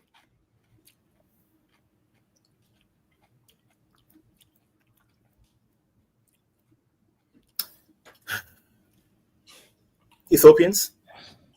Who? Ethiopians. It took you too long. No, because that question came out of left field. I'm like, God damn. No, it didn't. It did not. Okay, fair enough. So you're casual sex from other African women in London. So you're going to another community where I'm sure these women also are being, because Ethiopians, from what I know, they kind of have a very similar mindset about marriage and dating. So you're going to exactly. you're defiling these women, and then you're going back and saying, I'm husband material. See. Also, Somali women do the same thing as well. So it's not like women, one side. Again, we're living in 2025. I need you to stop acting like we're in 1785 or whatever. 1785. God damn it. I'm just saying, like Roxy, I'm trying to be honest with you. Like Africans move differently. We're not Americans like you. Hold on. I think that you act like African men don't find themselves attracted to me. You put me on the standard. I'm on the same standard as you. So what is it that you moving differently at? You still having casual sex. You going outside of your circle, so nobody knows that you're casual sex. So nobody knows that you're doing it. So you hiding the fact that you are having casual sex because you don't want to do it within your community because I guess the men would check you. So again, I don't want to tell my family. I don't want to tell my family. Very direct. You're not being very direct. And that's why you gotta go outside of your community to go and do whatever nasty shit that you really want to do. And this is the issue with a lot of men. A lot of men here. Hold on. Let me just tell you what's the problem that a lot of men don't understand. We see y'all. Y'all all do it on all nations. It don't matter if you black, white, Sharon, you don't think Somali women are doing the same thing behind their families? The issue is we don't care if she's Somali, goddamn from Mars. It don't fucking matter. So you can keep saying all this bullshit and saying that it matters, but it don't because you're still finding a way to casually sex with them. You're still finding a way. We are all a mess. It's okay. We're a mess. It's okay. And so the problem is you think that you're doing something different from other men, and you just a bullshit ass man, just like the bullshit ass man. Jesus Christ. Yes, that's exactly what it is. Because again, it doesn't matter if you're from Eastern, Western, y'all all do the same thing. Because again, if you were actually marriage minded, you would just go ahead and do what you got to do so you can get married. You wouldn't have to sneak around to another. Wait, Roxy. Why should I get married? Why should I get married instantly, just like that? Because you want to. It ain't about it. Hold on.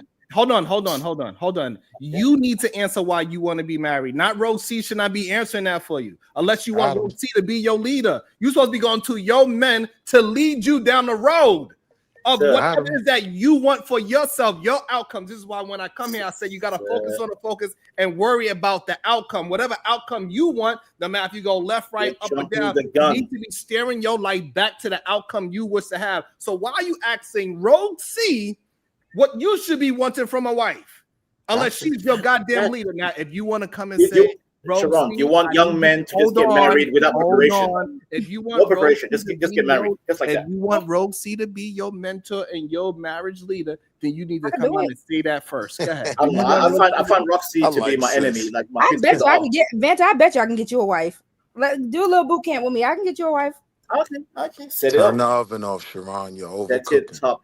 I ain't looking nothing. I promise you.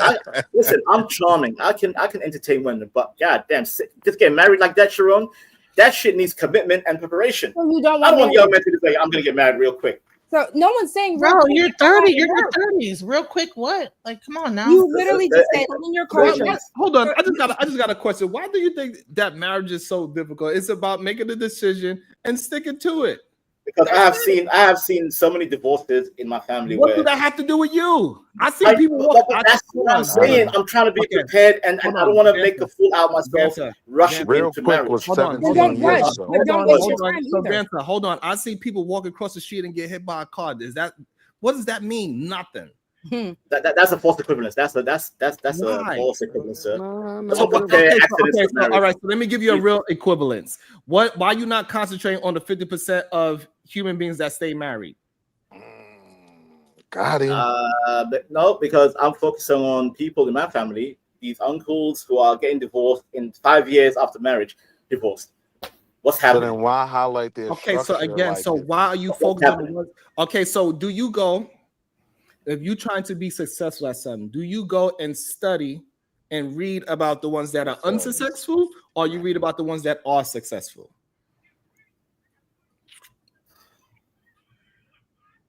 I'm successful.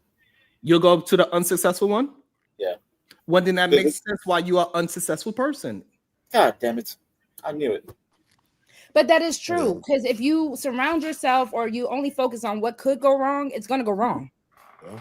If you're not surrounding yourself, because again, even what DJ Genesis was saying, if you know your culture, if you know that this woman that you're going to go on these chaperone dates with her father, her brother, whoever you're going around, that is your time to get to know this woman. That is your time to find out if you are compatible with this woman.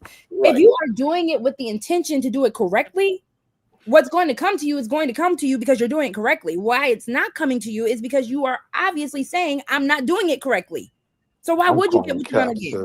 And then if you actually get one of these girls that you are casually having sex with pregnant, then what? That's when you're gonna put yourself, because that's when you're going to put yourself in the predicament of being like, okay, cool. I guess I got to marry this girl now because I got this baby on the way. And then, yes, 5 years later, you're going to get the divorce that you are afraid of getting. Jesus, Roxy, I'm pro-life. I wear rubber. I'm not having bastards all over the place. Please don't put that on me. Pregnancies. God. Then stop having casual sex because that rubber don't always work. That's it. I did a Somali woman.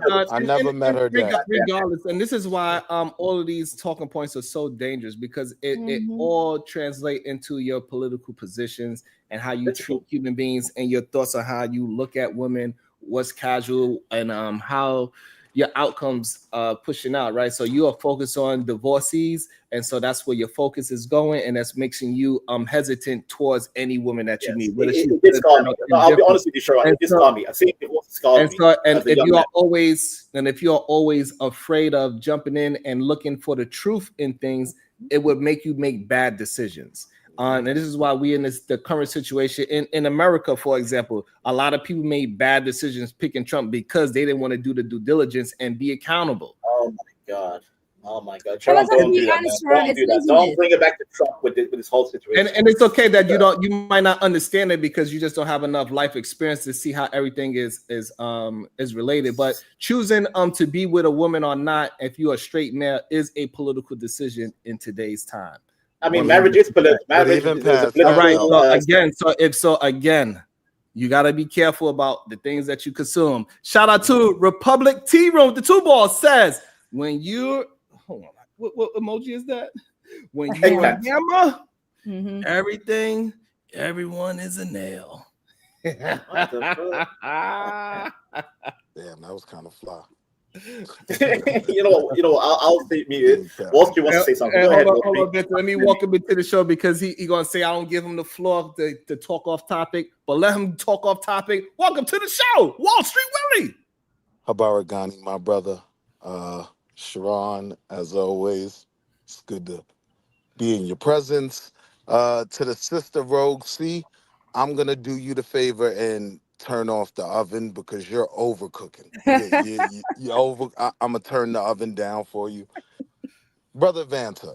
Just 2 things. Like, if you claim that you believe in family and these things, and you are dating, that means you're failing at what you claim you believe in.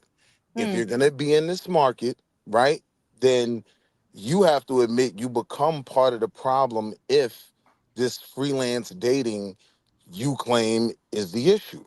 But if you've ever seen Rocky IV, Vanta, I beg you, throw in the damn towel. throw in the damn towel. You ain't shit for that one, Wall Street. And I yield. F you baby with the balaclava hat on, you mother F you. Listen, I will crush you like Ivan Draco. I will crush you. I will break you. I will break you. Well. There's no pause needed in that one. Let's see, every whenever a man says pause, you have a gay thing in your head. You imagine it's some gay image. Don't say pause. That's gay. No, that's not true. Simply a game. When a man says pause, he already has a gay image in his head. No, that's not. Horrible. That's just not true. No, that is true. That is true. So I'm the man you're not. I'm the man you claim, right? I don't be like you, sir. I'm a husband. I'm a husband and a father. I'm not out in the dating world anymore, peeing in the dating pool. I'm not doing that. So before you get weird with it and question, and you know how everything is connected because we was having a conversation about single fathers versus single mothers in the Black community, and we saw how we went into dating, right? And that's how we know that all of this shit is connected to your political position, to your dating position, whether you're a red pill or you just an honest person and you're trying to move better and correct the things that you've been doing wrong for your life, right?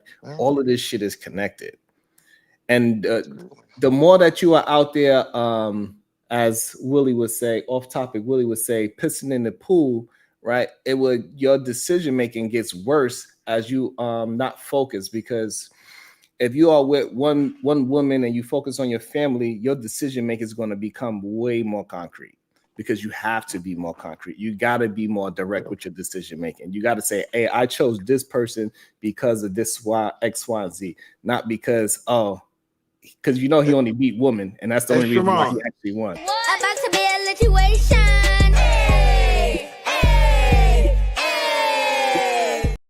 Shout out to the Drip Show with the 490 side. Vanta, you're through. Ah, shit. Salute to the Drip. Oh, goddamn. I'm cooked. I'm finished. I'm sorry.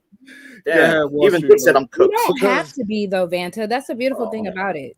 You really don't have to be.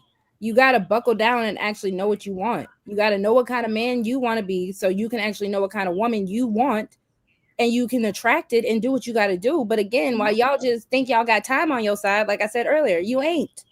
And hold on, Roxy. You talking about his geriatric sperm? God damn it. How old is Vanta? Are you said he's 30 or 31, 37? No. Genesis, wait. 37. He said geriatric sperm, sir. What the fuck? Honey, them sperm, they got canes in their hands. They just getting married quickly ended for you about 17 You know what? I will say one thing. My great uncle, 70, his first child was at 70. My great uncle, his first kid, 70 years old. So Sharon, don't tell me about goddamn geriatric sperm. He's gonna have to marry a 12-year-old like the other Somali. Jesus Christ! Hold on. Oh my God! Wait. That's not even how that works. Oh my bad. I don't want to go down that road. Let's not entertain that. Holy moly! That road, please. I'm just saying, you got to hold yourself to your own standard. Like, if you're not making these criticisms, then yeah, you can date freely and just do what you want. But when you are claiming a standard, you got to live up to it. Wall Street, I don't judge other people how they move. I'm just saying how I move is how. If you guys disagree, that's fine. I agree. No one's disagreeing. No one's judging you, Vanta. It's a matter of you. I know. I don't feel I'm being judged. You guys are being honest with your opinions. I'm just saying. If I hear, that's the whole thing about solutions, because a lot of men love to say that women don't do this. If I hear, I want A to happen, but I'm doing B, I'm gonna look at you like you crazy because you said you wanted A to happen. Right. Yeah. Here's a question, Vanta, though. I know I just made it kind of like off the wall statement, but if you're 37, what's the youngest woman that you would date? 25. Child. 25. What's wrong with 20? Is that a grown ass woman? 40 years old and you would date a 25-year-old. What's wrong with that? That one made me nervous. I didn't know where we was going. Why? With that. Why? Is 25 a child? So that means you treat women like they're children at that age. Shout out to D'Angelo. Hold on, so no, that's not what she's saying. Yeah, so if Africans move differently. That's how we move. Hold on. Vanta, if you say one more thing about Africans, not when I Africans see in London. I'm being honest with you, my dear. I'm being honest with you, my dear. Africans in New York. I won't hear that no more, Vanta. I'm being honest. Africans in Africa may move different, but Africans in London, same Africans thing. in New York, they date. Crazy. They're outside. I was smashing a Somali joint. I never met her daddy. We probably should have been supervised. See that's. I'm just being honest. Right? Stop the cat. I thought you was a husband and a father. I thought you was a husband and father. Wall Street. What the hell? Now you're out here smashing Somalians and whatnot. What are you doing, sir? I didn't snatch her. I'm gonna try to. She agreed to go with. We got down here. I think Vanta understands that if he wants to be a productive man, how he say, he needs to start moving very direct with his words. Because right now his words contradict his actions, and you should be a man of your word, and your actions should follow suit to your words. And if you're not, your actions are showing what you really want to be, and clearly you don't want to be this family man running a household and taking care of because your life is not producing that out of 30-something years of life. So thank you for the psychology therapy, Sharon. And I just want to let you know, it is okay if you choose that. right? And I don't think you should be a man that is ashamed to say, hey, I'm not ready for that, and I don't want to do that at this moment in time. But you should be able to say that. Stop being a scary ass and punk. Stop being scared of your Sharon, I am not ready for it. Stop being scared of your damn daddy and say, Dad, stop putting me on goddamn dates with these women. I don't want none of that. I'm just trying to get my dick wet. Yeah, I keep getting phone calls every day. My mother and father, son, are you ready to get married? I'm like, nope. That constantly, I feel that shit on my back. Hey, stop asking me. Okay. I ain't doing it. I'm scared. I listen to Red Pill talking points all day. And I Red Pill, hell not to Red Pill, hell no. No, just tell your parents like, hey, listen, I'm a lover of men, and all the men tell me that I need to. You see what you're doing, Sharon? That's a bullshit right there. I'm not wilding. It's the truth. You don't want to be do that to me, sir. No, you don't want to be. No, listen. Don't make me a batty man. I am not a batty man. No cheating man behavior. I'm going to tell you some truth that some men should have told you a long time ago. You are. What's some men? Who are these men? You are sexually attracted to women, but you don't like women, and that is afraid. And this is why you are afraid to take any woman serious. You are a lover of men. Kind of deep. That's a wild statement, Sharon. You change your way. That's kind of deep. Sharon. Wall Street, shut the If you don't love women, you are a lover love of women, men. but I don't want to waste. I don't want to. Okay, so deep, Vanta, hold on, real quick, Wall Street. Vanta, tell me one thing you love about women outside of sex. What do you actually like about women? Because that's a real thing. Okay, I like the feminine energy, nurturing. Like I love good women I dated. Have been, very understanding, kind. Like you have positive aspects from women. Am I wrong, Roxy? Because I'm hearing you're an energy vampire. You like to have sex with women, but I'm not hearing anything that you actually like about women. What do you like about women? Watch this, Roxy. Watch the answer you should have gave, right? I love the fact that women develop faster than us. That they do provide a certain level of, counsel that I love saying. Now women are great counselors. You was right. Women are great counselors. Like Roxy, what do you want me to say? Because again, you don't even have to say about women. The last woman you were with. Look, notice that, Roxy, that he's asking you what should he say. I just said I like women. Hold on, and I just want to bring that up. Give you the interview hold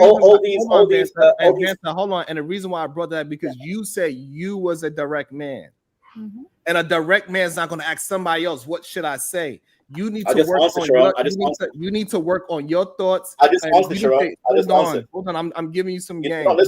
You need to really sit down with yourself in some quietness and really deep dive into yourself and find out I'll go into the corner. I'll go to and what you actually want in life because you are confused about what you want in life, and that's why you're gaslighting me. This is why you act, and this is why, and what you're not recognized. This is the reason why you asking a woman for advice about women because you don't know what kind of women you want. What do you want from women? What do you like about women? I said they're understanding, they're kind, they're nurturing. Is that okay, Roxy? Is that an okay answer? Yeah or nay? No, because like I said, it's sounding like you like a woman's energy. Because this hold on, and that's the issue.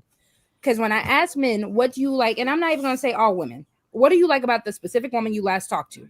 Because if it's about taking whatever you can get from her, you don't like that woman. If it's sex, if it's why does it always go back to sex? Why sex? That's what most men like about women. So when I am not most men, Roxy. I am not most men. I would say this. I have a question. Look, let me say, hey Willie, let me say how you kill it right here. So, hey Vanta Black, what is it that you like about men?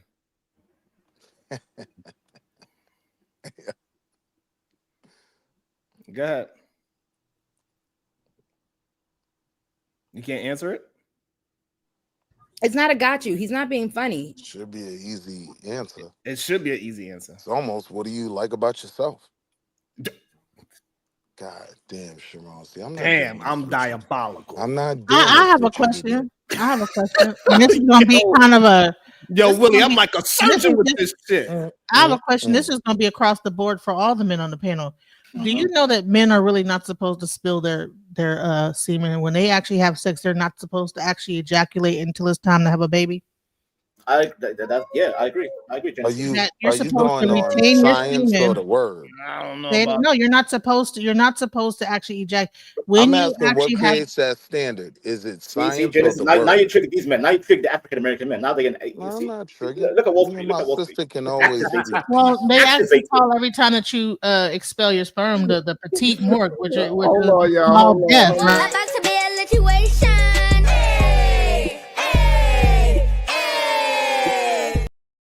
Shout out to the Drip Show with the 500 ball. Alexa, play Escape. What I need from you is understanding. Oh my God. Communicate. Hey, Not escape. oh, When we Willie. communicate, Yeah, you Willie. don't hear what I say. The reason why I bring up Drip is that wild. whole aspect, Yeah, of Genesis. Yeah, go ahead, the Genesis. reason why I bring that up is because when men look at a person as a place to like just kind of expel themselves onto or into or whatever, they respect them less afterwards. The moment it's actually a scientific fact that that after sex that the man and the woman lose interest in each other until they build their semen back up again to actually have sex again. That's actually a real scientific fact. So the bottom line is that you're not supposed to expel your semen until you can have sex, but you just don't come to climax, and that builds a stronger bond. However, everyone that you have sex with is actually technically your wife. So if you're having sex with all these different women and you are really without even being married, Genesis, now you're spiritually making a marrying red pill every argument. woman. Let her finish her thought. Let her finish her thought. I want to read a couple of cash apps. Go ahead. You're spiritually married to every woman that you have sex with, whether you believe it or not. That's why a lot of like emotional instability happens with men and women. That's why we have so much spiritual and emotional instability in our culture. I mean, she's not wrong. The soul ties, let alone, are enough. But yeah, technically, when a man lays with a woman, you are taking that woman as your wife, biblically speaking. That's why it's called "I've known her biblically." Okay. Yeah. Hold on, Vanessa. Let me read my cash app. Even though you might not be married, you are married to all those different women. Hold on, let me read my cash app advance. I should be reading the cash app from you very soon, or PayPal or something. God damn it. Okay, yeah. What's your PayPal, sir? What's your PayPal? Because I don't have Cash App. Cash App is blocked in the UK. No Cash App in the UK. PayPal. They don't have I'm gonna send you some PayPal. It should pop up in the goddamn chat. Since you said PayPal, it should pop up. Shout out to my guy. He says, "Pull out the mirror and expose them." You know I am. You know I am. Hold on, there's one more. Hold on. Also, I said, Ninja, shout out my cousin. I did shout out Alvin. Shout out to Alvin for being the commander-in-chief out there. Shout out to Alvin doing the goddamn thing. Salute to you. Appreciate you. PayPal's in the chat, Vanta. All right, I got you. I'm gonna send you some strong British pounds, not your weak dollars. Dollars are weak. Pounds stronger. Baby, send them euros if you're gonna talk about what's weak and stronger. Come on. Euro is weaker than the sterling, pound sterling. They don't use those Roxy, don't try me, Roxy. I'm from the UK. We avoid Brexit. We left the EU. Pound is stronger than euro. Don't try me on that one. Don't try me. Stand your ground, dollar girl. Hold on, let me leave the space open because I know he ain't gonna just jump in. Go ahead, Otto. What's your thoughts? You on mute. You on mute, Uda Combs? Uda, I'm sorry. Yeah, good. I'm right here. Ayo, Sharon, I named him Uda Combs for the record, but I'm gonna go on mute. Okay. I named him that in the chat. You said you was going on mute. Say it on mute. Laugh on mute too. There we go. That's better. After said he's sending them pounds. Let him send them pounds, man. So Uda is good. I thought he had something. He good. He just came back. He good. Go ahead. Happy, you got some words to say. You've been patient. Let me see if my girl Happy got something to say. That's the best thing. That's the best thing. That's the best she ever sounded. I really appreciate that one. So my question is, can we talk about the spiritual and what's it called, soul ties that happen with that, and how that can mentally be a bad thing to have multiple partners and all this other stuff, and how it's destroying the minds of the people by just jumping from partner to partner? Absolutely. Those goddamn succubus women, they just suck the life out of you. Sometimes you might like it, but I don't deal with that. Get that flashback at you. Get that flashback out. I stay out of the metaphysical astral plane. I stay out of the astral plane. You know. But yeah, absolutely. It is a real thing. You gotta. How did he say? Modern vampires living in the city. That's how he said it, right? They working for blood. But then you gotta be blood. Then you gotta be careful though, because you start making that red pill argument. The red pill argument is, oh, if she dated, if she was sexually active, oh, she's got. I heard dudes arguing that the semen from previous sex when she was in college is on the walls, and it's not. It's how goofy it can get. You get what I'm saying? Like, semen does stay in her longer than it does, though. Than we probably think it does, though. It's true. Well, I think it attaches. The seminal fluid does attach. Actually, DNA actually attaches to the body. Man, they get every man that you've ever been with is actually attached. And this is why they call men Eskimo brothers and all that, because they want to go in after each other, which is crazy to me. I never understood. I never understood that. I don't understand men that are willing to take hey, listen, there's a lot of strange things that be going on out there. They, teach his own. But in reality, we should not be focusing so much on sex, because once you just focus on sex, it's going to mess up your goddamn your decision-making skills. We see what happened to people like Shannon Sharp. Those are great examples how you could miss out $40 million because you worried about putting your penis in something. Hell, 30 million with P. Diddy. Come on. Monique, right. And so it is a real thing, whether we want to call it a soul tie or not and whatever, but it is a real thing. When you are out there being a male or female, you being promiscuous, it is not going to work out so good for you unless you go through some healing and some therapy, and you can get all that shit off your body, because you can't unsee that shit. Sharon, Once you done had 100 women, it's hard to say, hey, I know what a good woman look like. When you done popped off married women, you done popped off women with babies inside of them, you done popped off women that just came from whatever the case is, what you're doing, right? Or the women that go to work or whatever. It's going to be very difficult for you to say, now I could understand what a good woman is after you've been with 100 bad ones. They say the punishment for the crimes you get away with is fearing it for the rest of your life. So now, when you pride yourself on boning married women and all of that, now that's always going to be one of your biggest fears. You know what I mean? Yeah. They also say that celibacy is actually not a good thing, because it creates a stagnant energy.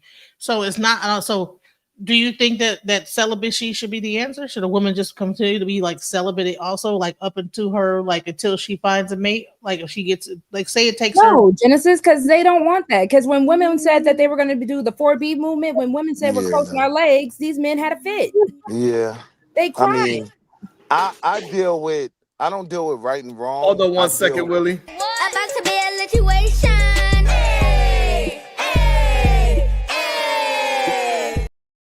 Hold on, I got a paper. It says, take these British pounds and tea. I should not be sending you the money since you've been gaslighting me on this stream. Cheerio.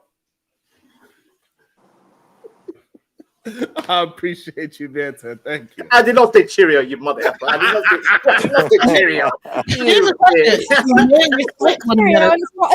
a bit. I hate you, Americans.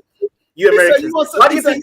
He said, here's the paper for some fish and chips and a spot of tea. Oh my God. In a bit. Oh my God. I hate you, Americans. You Americans ain't shit. F y'all. You Americans ain't shit. I hate you, Americans. P's and Q's. You get me, bro. I appreciate it. Bro, not too much on America, bro. Hey. Hush your gums in it. Hush your gums, fam. Hush your gums. I appreciate you, Vincent. Thank you. Man of his word.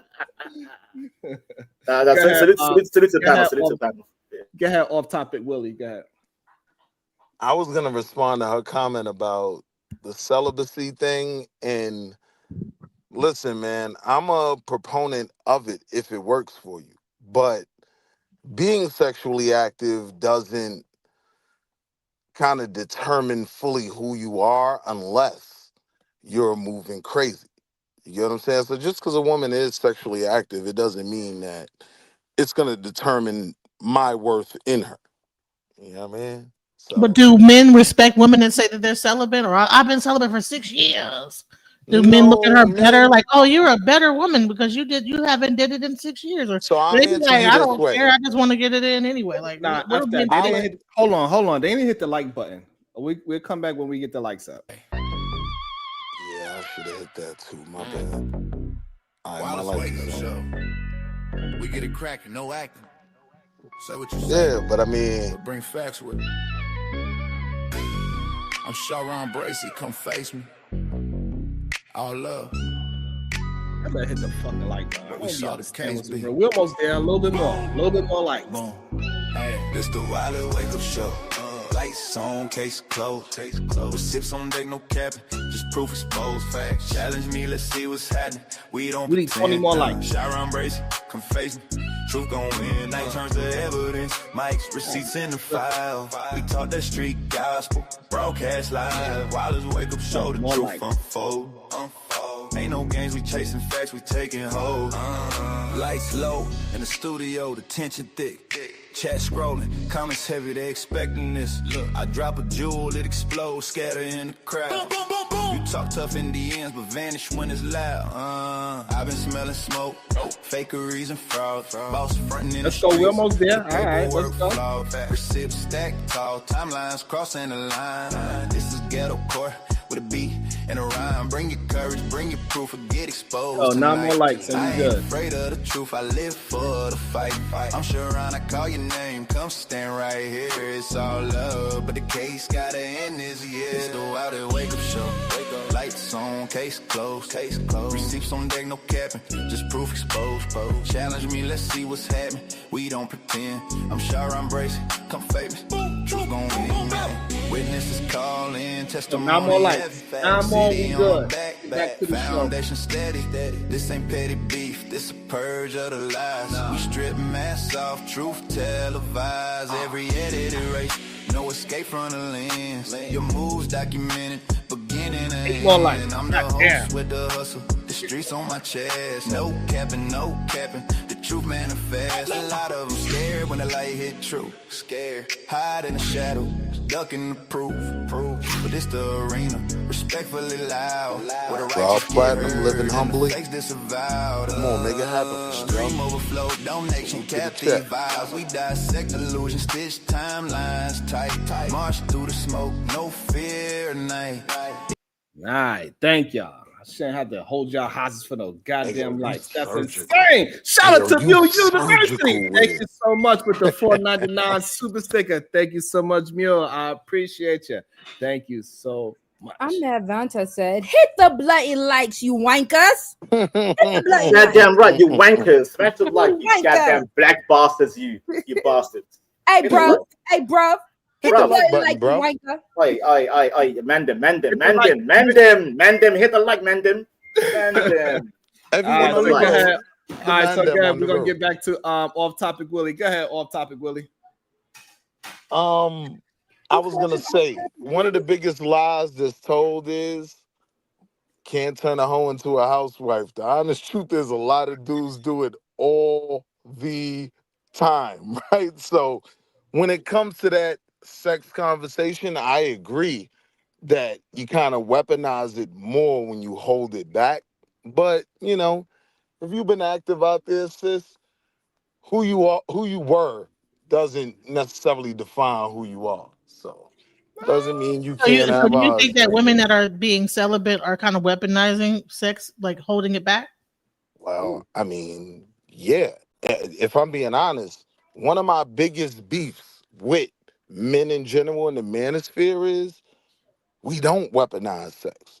We give in too easy. We running around in the streets thirsty. Like it's supply and demand. The more you put in the market, that's the reason why it's not worth a nickel. You dig what I'm saying? Like, so yeah, I do. I don't see anything wrong with a woman weaponizing sex, like holding it back, making a man work to get it. Like, nah. Ain't nothing wrong with that. I think anything less would be uncivilized.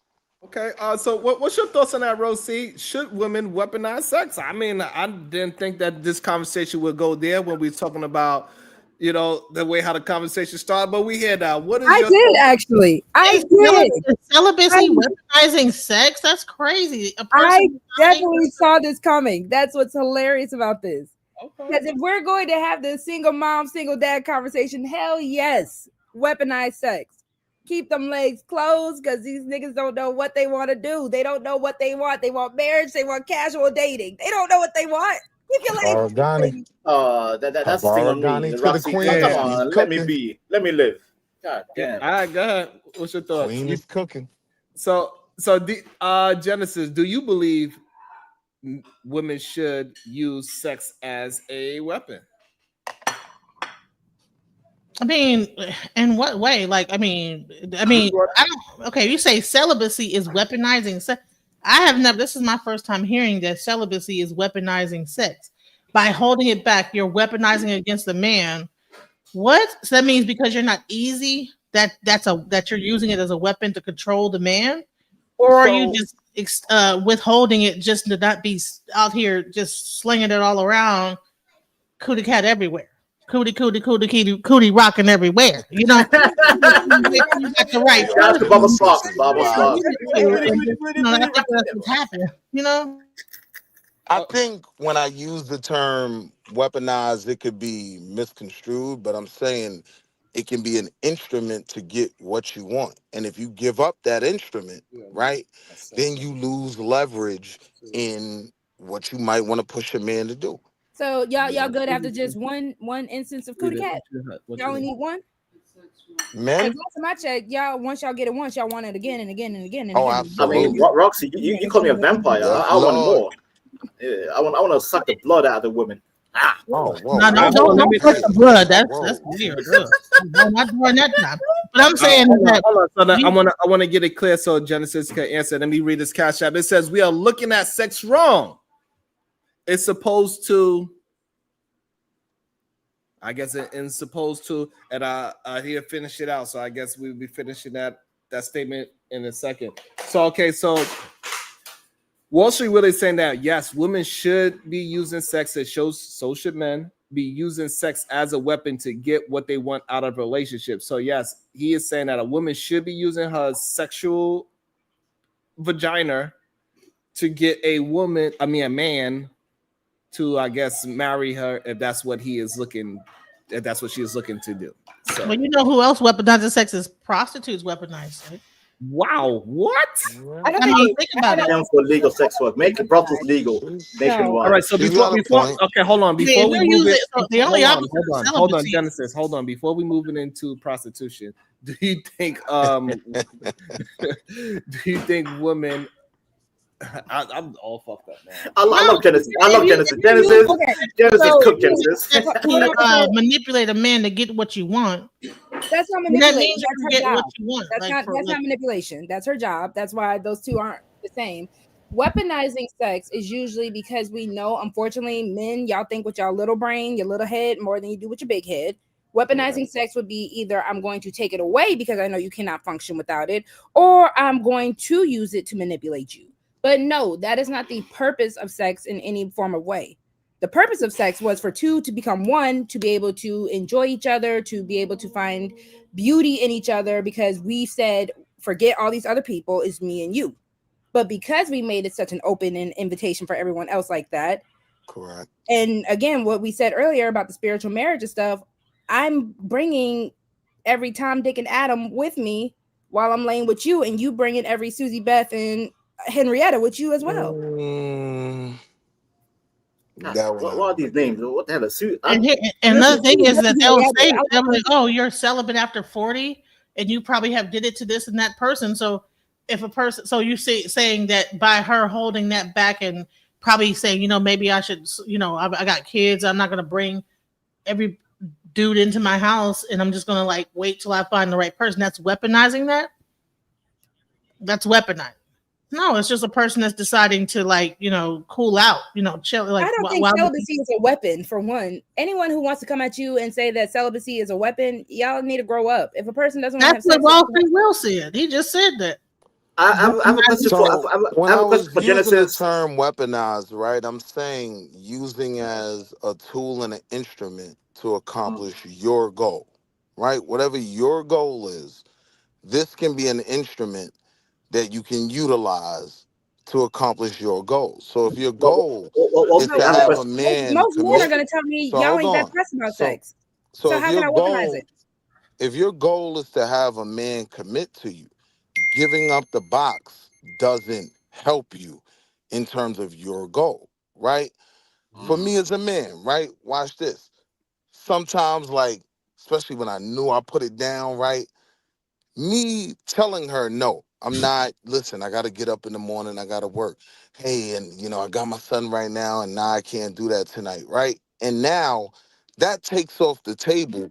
Who believes this shit? That takes off the table me being a thirst bucket, right? That takes off the table me being a thirst bucket. So now, in order to really impress me, it's got to be more than sex, right?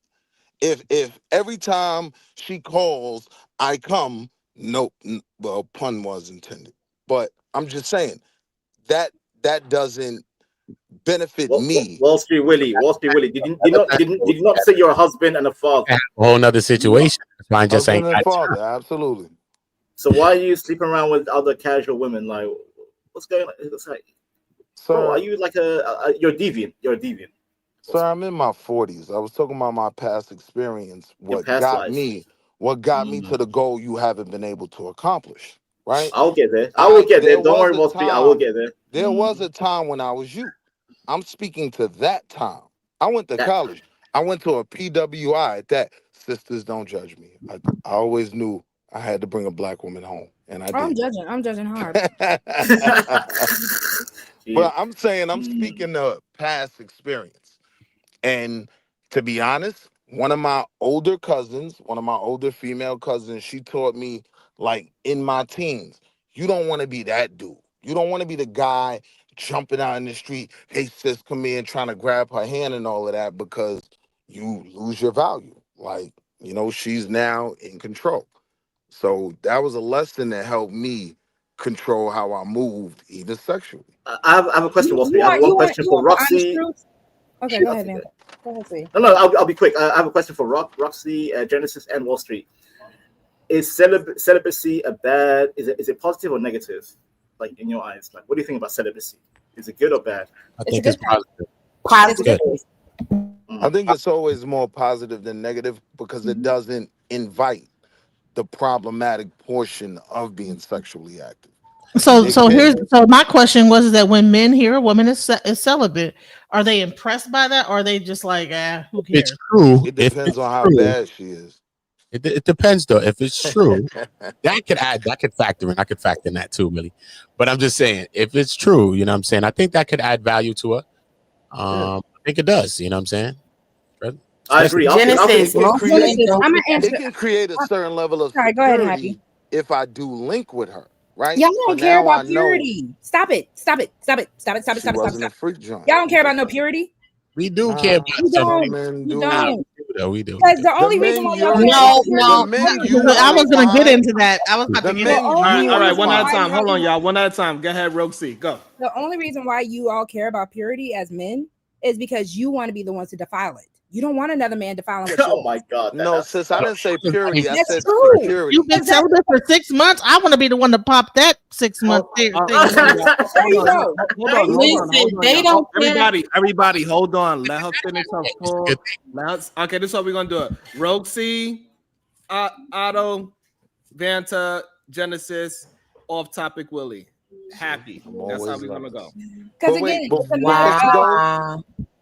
it's a matter of you wanting to defile this woman and saying that I was able to defile this woman.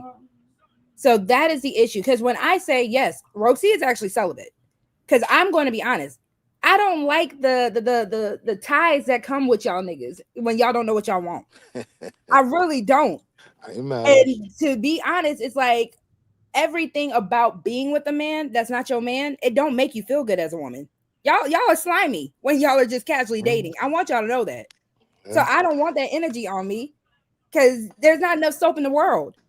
It has nothing to do with what a man thinks about me. It has nothing to do. I don't want y'all energy. And I'm be honest. That's so when a man hears, oh, Rogue C celibate, and the matter of, oh, I want to be that one to, like how DJ Genesis said, I want to pop that. Nah, y'all got it. I'm good. Keep that over there. I'm done. I release. You next, God. That's on you, Oda. I understand it. I understand it. Like I said, man, if a person want to wait, that goes for men and women, though. You know what I'm saying? Because me, you know what I'm saying? Yeah, I probably was with women a certain amount at a certain time, but it took me at the time to understand that, you know what I mean?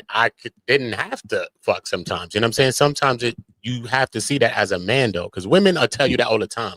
You feel me? And if a women want to clap, you're going to clap it. You know what I'm saying? So as a man, sometimes, you know what I'm saying, when we could be able to do that, you know what I'm saying, to be able to even refrain from sex is a good thing. I think that's a positive thing too as well. Us as men, you know what I mean? Whether you want to use it as a device to control some shit, whatever you want to do. I'm just saying, though, I just think it could be a good thing either way for both women and men. You know what I'm saying? Because a lot of time we got mad baggage, sexual baggage, physical baggage. We got mad baggage that we bringing into next relationships, into your dating shit. Everything we bringing into shit. You know what I'm saying? Nothing is forgotten. Everything is still here, still energy, it's still here. People just masking it, hiding it. But it's a part of you. It's who you are. You know what I'm saying? So you just gotta understand that it's a good thing. You know what I mean? Sometimes we need time to ourselves, especially if you're in relationships. You put so much time in relationships and you never get that time back. You never get what you put into shit. You know what I'm saying? You know what I mean? So it's good to take that time to yourself, man. That's right. All right. Got Vanessa Black. I'll be quick. I agree with my red brother next to me. He's right. Everything he said was right. And also I agree with Roxy. Like, women who are celibate, that's actually a positive in a man's eye. You know, if a woman is, you know, being careful, looking after herself, not being out there, that's a good thing. And also for men, young men, don't be a goddamn, you know, pussy hound. You know, collect yourself, do your thing. Like Redman said, time is money. You know, time is precious. You know, preserve your time and just come correct. But that's my point. Anyway, that's me. Real quick. All right. Got DJ Genesis. Oh no, I thought Wall Street and then me and then Happy, or is it me next? Okay. So the reason why I asked that question is, okay, so a person's celibate and then you admire that and you say that that's a good thing. So then when you are with that celibate person, is that a person that you would be in a relationship with then after that and cut out all the other women? Or is it that you just get her celibacy but still be messing with other women? Or like while she's celibate, you're still messing around? Or is it a thing where you'll say, you know what, this person's celibate, she gave that celibacy to me and I'm willing to settle down with that woman? Or is it just another piece of cootie hat that just this happened to be the celibate one? Off topic, Willie. I mean, the way I deal with things is not necessarily from a perspective of right and wrong, but what is. And we just got to be honest, like dating now, you're in a very sexual environment, right? Like certain people are going to want certain things. That doesn't mean you should acquiesce to it. It shouldn't force you into a situation. But if you're going to date and you're being realistic, just be very specific, right? Have a lot of intent with how you move. And there's nothing wrong with not giving out the box to everyone. When I think you thought I said purity, right? And what I actually said was security. Like what I was saying was, if she makes me work for it and I don't have in my mind she's super sexual, then if we do build a relationship, that's not what I'm always thinking about. Oh, I know she's a freak. Oh, I know she like this, right? Like, I'm like, nah, she does have self-control so it can build security. The honest truth, I agree with you. Most men ain't looking for purity. We want the twisty 2000 with extra spit. I've already said too much, but what I'm saying is, right, like, purity isn't what most of these dudes out here in the world are looking for, right? They won't be honest about it, but a lot of times it's security. When you hear Vanta, it's either I'm not married, being the man that I believe in is a productive part of society. It's either one, because I don't believe that I qualify, whether it's money, whether it's self-control and discipline, right? I Or don't know what you're two, saying. You're babbling, sir. You're babbling. You're babbling. or Real two, talk. right? I don't trust women. She'll probably do this to me. That's how these modern age women are, blah, blah, blah. So that's what I was speaking to when I was talking about security. Like, you know, you gotta. So would you marry the twisty super gok 2000 woman or the celibate woman? I, I, I I love absolutely, Genesis. I love Genesis. I swear to God, I love Genesis.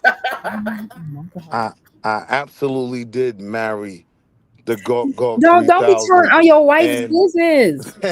Oh my goodness. I didn't say whether you did or not. I just said what is This that man is a mess. This I man's just a want to mess. ask. I'm like, bro, listen, man, it's like people be I'm thinking, honest. okay, I'm celibate and I'm this, that, honest. the other. You meet a guy, but really in the back of their mind, they really after the So, girl like, that's putting it watch down. this, And right? even though they with you, they just want to bust that cherry for that celibacy time that you've been gone to get that type, whatever. And really, they really like the gok over here that's really giving it to them hard. Is that what you're saying, Wall Street Willie? I'm saying this, right? I to that word purity, right? Like I wasn't looking for that because I already came in with a child, right? So a lot of these dudes that want this virgin, like they qualify to be Prince Charming, you don't qualify for that, right? Work in the space you're in. Right now, for me, it was also beneficial because at one point I didn't want to have another child. So who's better to say I don't want to deal with this anymore than a woman that already has a child, right? So for me, that was a benefit in dating single mothers. Last thing most of them wanted was more homework to go over with their child, right? Jesus Christ. I'm just being honest. You know what I Well, mean? Wall Street, I Look, have a question for you, Wall Street. okay. Wait. Wall Street, Wall Hold on, Street. One hold on, question. Nikki. The Hold on, chat wants to know, is your wife I a didn't virgin? land yet. Oh wait, I can you was- stop Okay. asking him questions and can I go, Vanta, please? Like you went 4 fucking times already. Yes. I'm sorry. Go ahead. I'd And rather I'm talk to confused. you, What Queen. are we supposed Go to be ahead. answering? Happy, I'm sorry to cut you off. Where are we? Sure. Where it seems like we are is that okay, that women that are holding out celibacy, even if you meet the guy of your dreams, if there's another woman that's giving him and that's loose and probably like just getting it in all the time and got it down their sex game tight, they're gonna choose them over you just because Okay, like but Genesis, we you're changed giving the that up. Why would you even do that? Why would changed it you? because Happy was Maybe supposed not to be answering. choose, maybe Hold you. on. Well, hold on. Because Happy was supposed to be answering. I remember now. We were supposed to be saying it's celibacy a positive or not. So Happy, you got it. This is you, Bill. Because I'm. Celibacy is, like I said in the beginning, it's definitely a positive. So there's my answer. But now may I continue because y'all went into some other crazy stuff, and it's just like from what this guy was saying, yes, you should have had him go last, Sharon, not me.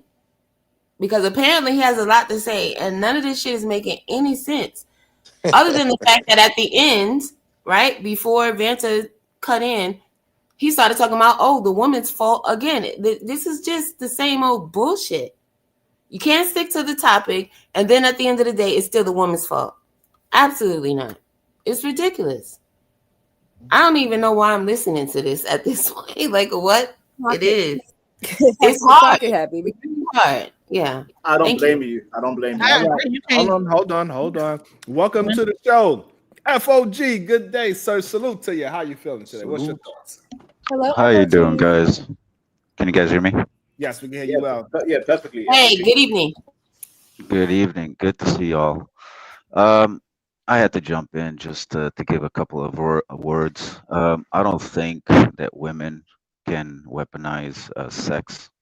They, as I said in the comments, they never will, and they never did. If you look at history, they've never been able to weaponize it.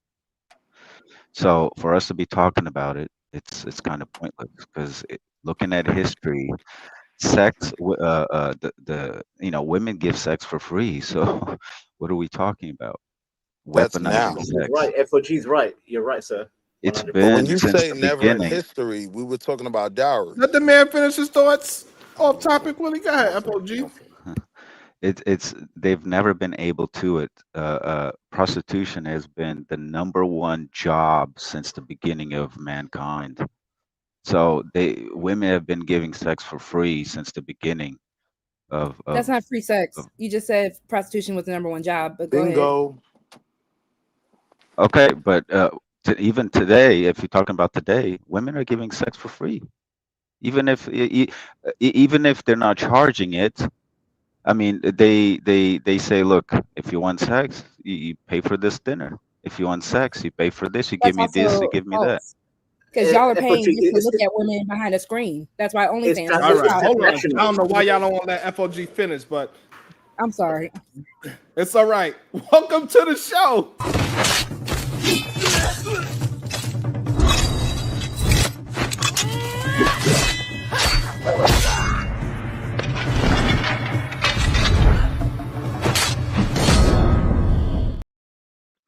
Good And also, day, let me, Supreme Goddess PhD. But how you doing? Wonderful. How y'all Okay. doing? Hey, Roxy. Okay. What's up, Awesome. PhD man? Oh, happy. Hey, where you been? You been all right?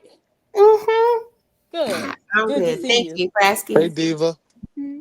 Hey. We had FOG speaking. Back to yeah, and FOG. Sharon, can I just finish and Yes, you say can. that Go ahead. And no the number interruptions. Let the one, man finish his full thought. I think that the number one weapon that the woman can use and the women have been using and it has changed society is submission. A woman submission, if you think about it, okay? Sex women give it for free anyways. Submission. A woman that is not submissive to the man, that is a big weapon to the man. I think looking at society, the reason why we are in the place that we are is because women and I've been here before and I've said this. When I come here, I speak in a biblical perspective. There we go. Women, when they're not submissive to the man, they they tear the man apart because they're not doing the one thing that God has created them to be submissive to the man. The man is the head of the woman, as Christ is the head of men. So if a woman is not submissive to the man, biblically, um, that is the number one weapon that she can use to destroy the man is submissive. Sex, women have been giving sex since the beginning of time, so that you can't really use that. Okay, can I ask a That question? was goofy. I was gonna ask what you Um, do. so, sir, okay, so you said the man is the head of the woman, and I know that I understand this comes from the Bible, but what exactly does that mean? The man being the head of the woman. Mhm.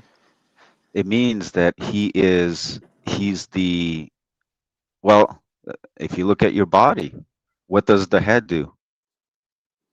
What does the head do to the body? Tell us. No, I'm Tell us. asking you. I'm No, no, asking no, I'm you. asking you to tell me. I'm not a Christian, so you tell me what the man No, being no, the no. head of the woman means. What? Tell her. Just tell me what it means. You don't need to ask me a question, FOG, sir. just tell her. Be direct with her. FOG, just Jesus tell her. Christ. So the man guides the women, or the head guides the body. Body. The the Yep. head the head tells the body what to do. Yep. It makes a decision of what the body does. Like if my hand wants to do something, my mind, my head tells my body to do that. Tells the muscles, tells the nerves, tells the bones to do that. So Oh, so the Yeah. head, to be the head means to be the brains of the operation. Yes. you can say that. You can say that. That's a good way to put it. Okay. Yeah, So I wouldn't say now that. in 2025, um, and we're gonna bring it to us. Given the fact that black men are the least educated in society, do All you right, Diva. think most black men are qualified to be the brains of a woman? I think so. Yeah. I think there's a lot of men out there that are qualified. I think that women don't give those men a chance Okay. to So be the head of of the woman. Right, but so those men are being the heads of themselves at all times, correct? Like before they ever get with a woman, they would be the head of themselves. That is correct. Right. Okay. And so if we look at black men's outcomes that they are guiding themselves to, right? Just Hmm. generally speaking, do you think most black women should want to fall in line and fall under that? I think that I think so, yeah, because the man by himself, he's not complete. So when he's with a woman, Mhm, and I'm talking about the right way in the Christian perspective, mhm, when they get married, the two become one, and mhm. she goes under the submission of himself, Right. of the man. So the Right, man by but so is himself, he he able is to not lead complete. himself and her to good outcomes? So let me ask you, let me put it to you this way. Let me give you an example. So based on what is it? It's either third or fourth grade. Hold on, my granola ready. Third or fourth grade reading levels, they are able to predict how many black males are gonna end up in prison, right? And so this from the time they in third or fourth grade. Again, black men are the least educated group in this country. And you think more often than not, they are qualified to lead not only themselves, but a woman. And if so, then why aren't they leading themselves to better outcomes? But Diva, Because he even answered it incorrectly because you asked him, is he the head of himself? Are black men supposed to be the head of themselves? That was an incorrect answer from FOG because no, God is supposed to be your head. If we're going based off of the Christian religion, that you said that we're Yeah, going you're by a right. You're Christian right. woman. So You're again, right. if you are your own leader, you're already setting yourself up to fail.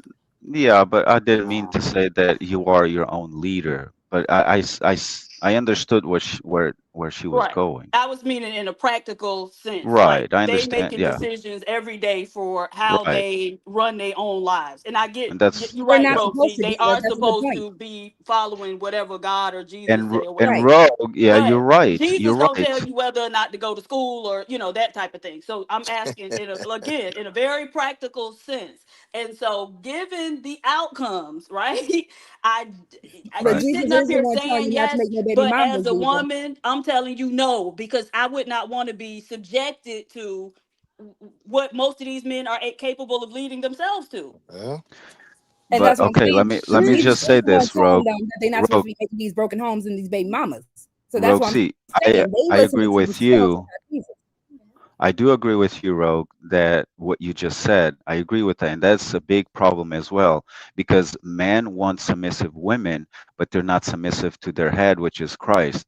So why are they expecting women to be submissive to themselves, to them as the head, being the man, the head of the woman, if they're not submissive to Christ? And I agree with you. Most men are not submissive to Christ. And how can they be a leader if they don't follow the one that is their head? So I do agree with you. But But this that's and my question, FOG. Am I only supposed to be Yeah, submissive that's to crazy. my man, who is supposed to be the head of my yes, household?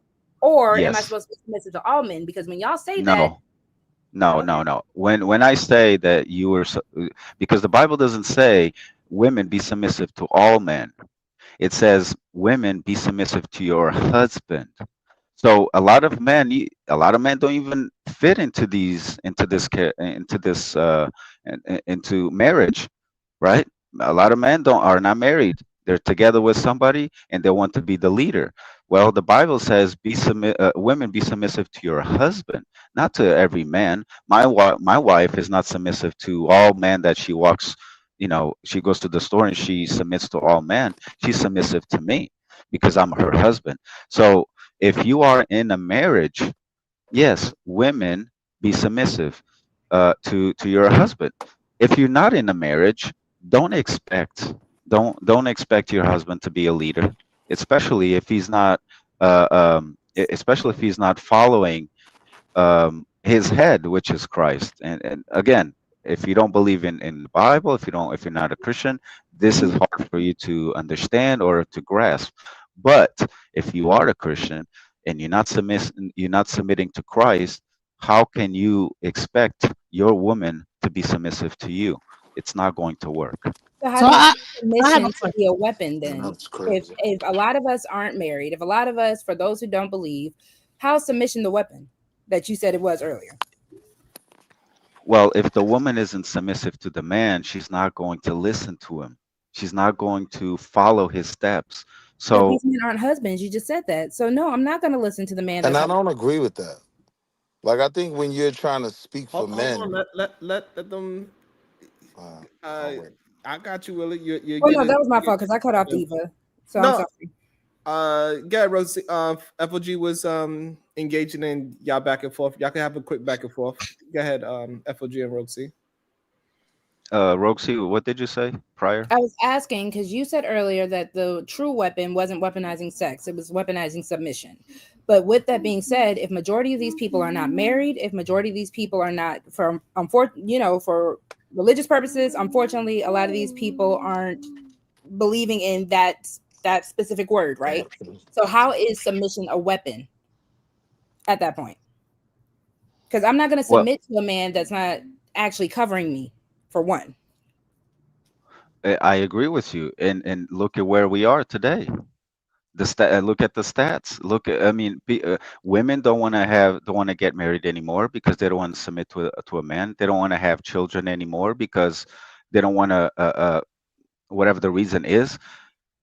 If you looking at what is going on in terms of relationship, in terms of marriage, in terms of building a family, if a woman is not submissive, if she doesn't have a submissive mindset, then it destroys the whole thing. It destroys society. It destroys the household. It destroys raising children, the way of children being raised.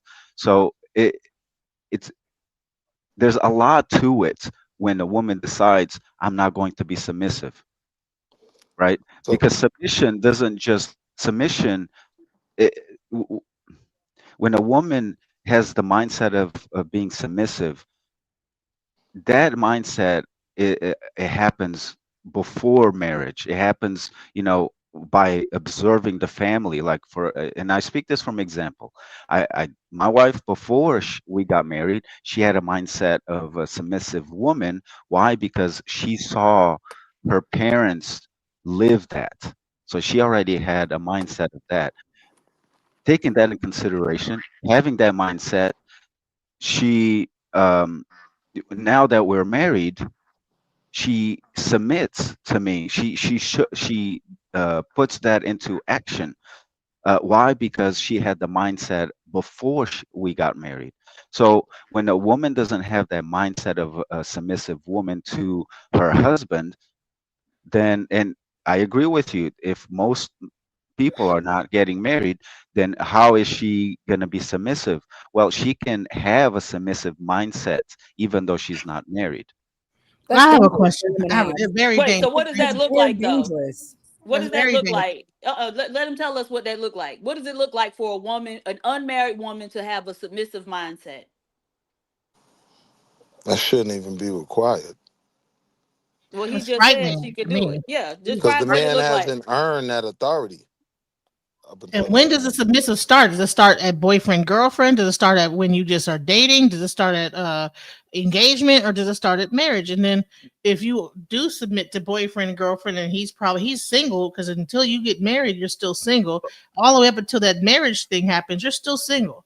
So you're gonna submit to every man that you actually like date, and then that's a very But you dangerous don't, but for a hold on, woman. you don't submit.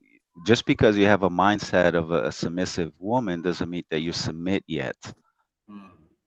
So Okay. then what does So that look like? Tell us what the submissive mindset looks like in a woman. What does it look like for a woman to have a submissive mindset? that's a good question. I mean, I'm not a woman. Well, the actual definition of Submissive submission shouldn't be a mind. is to you. Hold on. I think that a lot of time people Hold on. Why use y'all the jumping word in on? like Why I'm y'all about to be jump? Hold submissive. dropping on. you Why y'all anyway, jumping girl. in You while the better be man's answering quiet. the question? Hold on. Let the man answer the question. I'm sorry, it was a pause. My bad. He said, Go I don't ahead. know. Go ahead. FOG.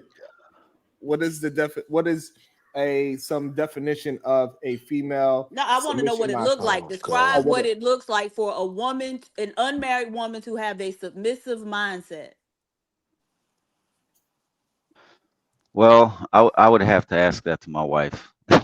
There you go. As a man, She's you the should one. know that, right? Because No, she no, would. because I'm not a woman. She No, no, is. no. But as a Okay. man, right? Because but a woman herself isn't gonna know if she got a submissive mindset, right? That's So just a gonna be who submissive she is. mindset. Okay, I It's would gonna say be a this. man that could recognize, oh, that woman got a submissive mindset.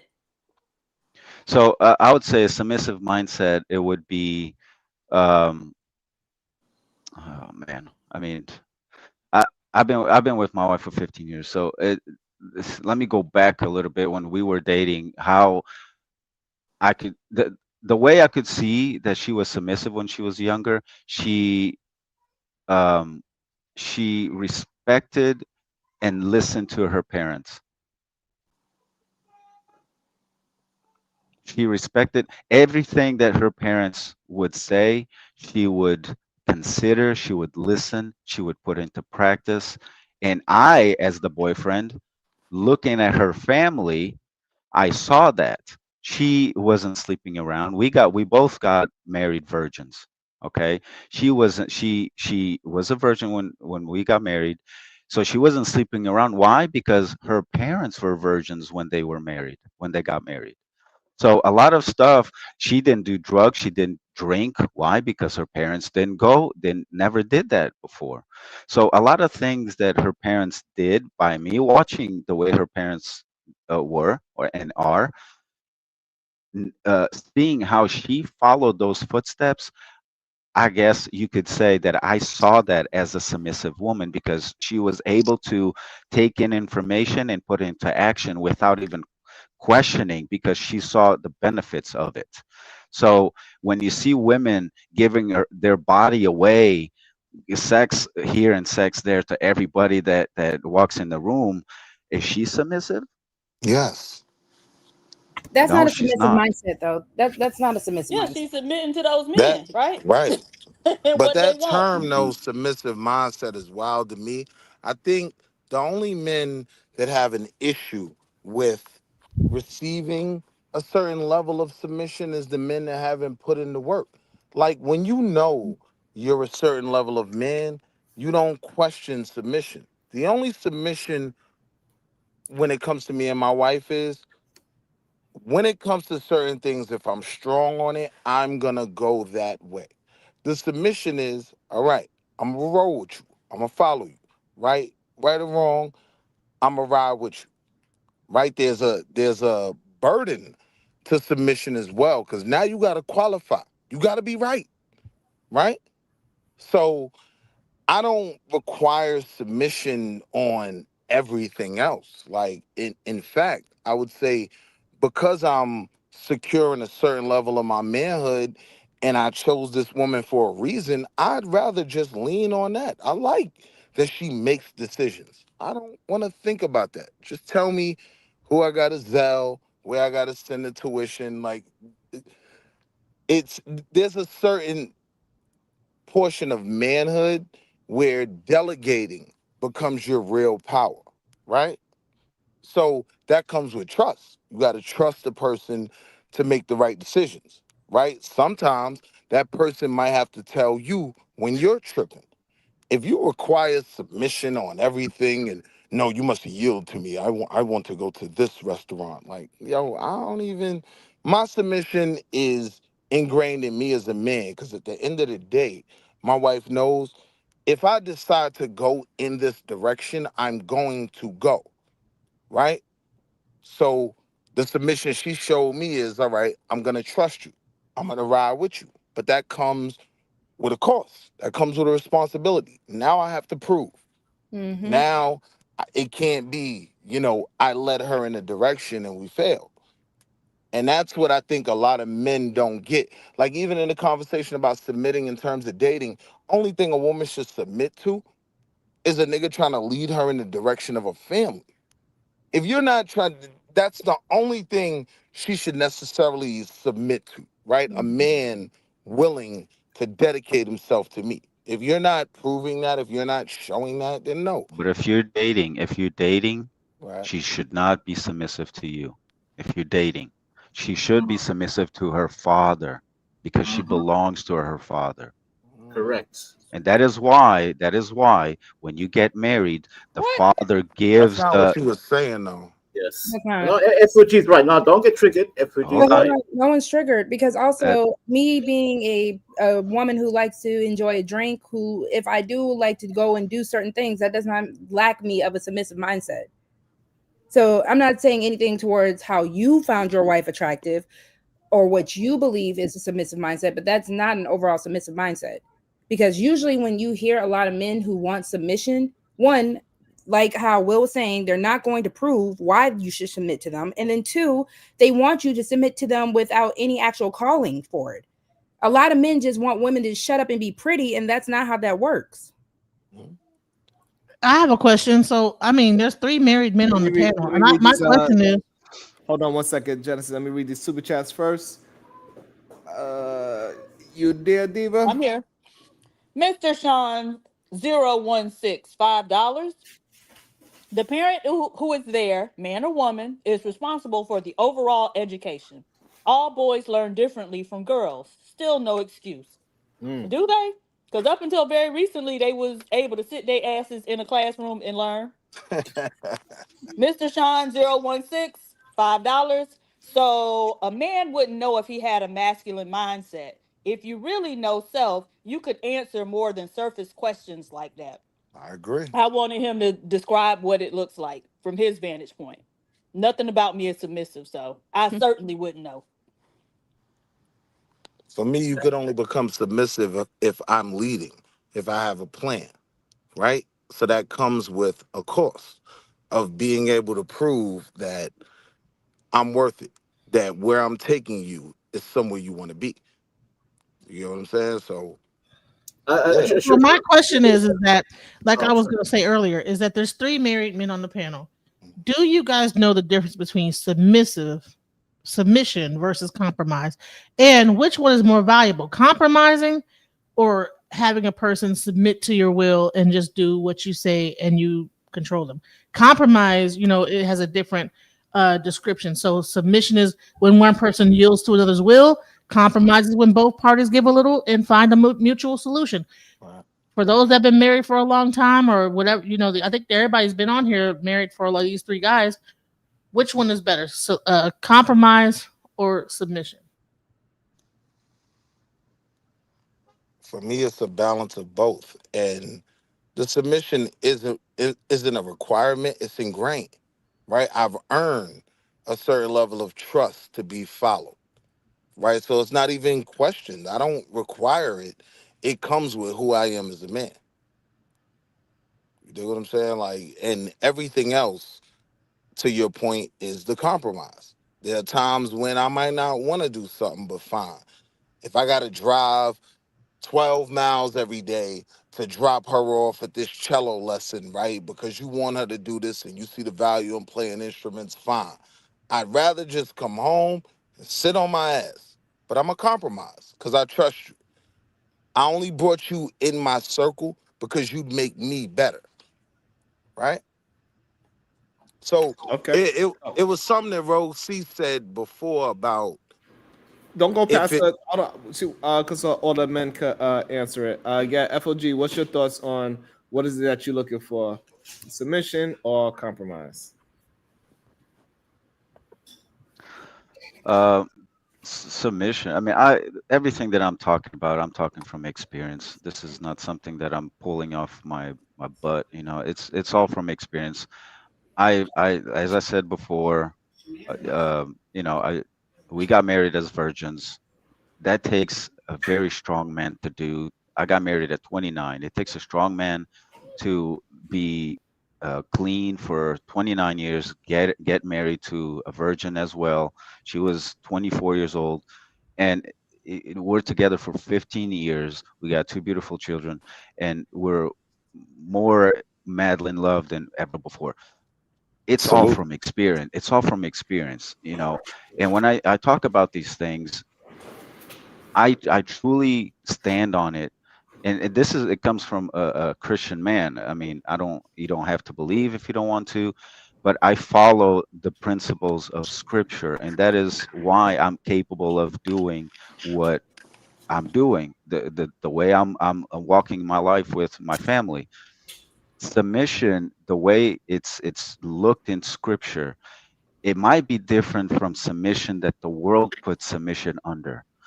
You know, maybe the idea, the definition, the way people look at it is completely different.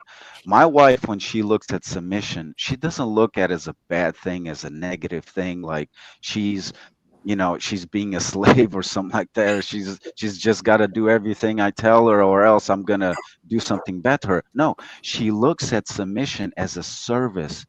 Like she serves me because she loves me. She submits under me because she looks at me as a leader. She doesn't want to lead. She wants to just lay back, take care of the children, take care of the home, and let me do the rest. Let me worry about all the things that, you know, all the heavy things that come our into our family. She lays back and she says, I trust my husband. He is my head, he is my leader. I'm going to submit. Whatever is coming to this home is going to be brought to him because I trust him.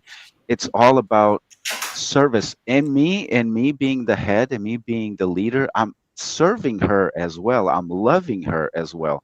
So submission to a lot of women, I think it comes up as a negative thing No. because maybe people have put that as negative, but submission, the way I look at it, it's not negative. It's a beautiful thing. It's a service that she is doing to her husband. So compromise, I think compromise is more of, um, I don't want to serve you, but I'm going to.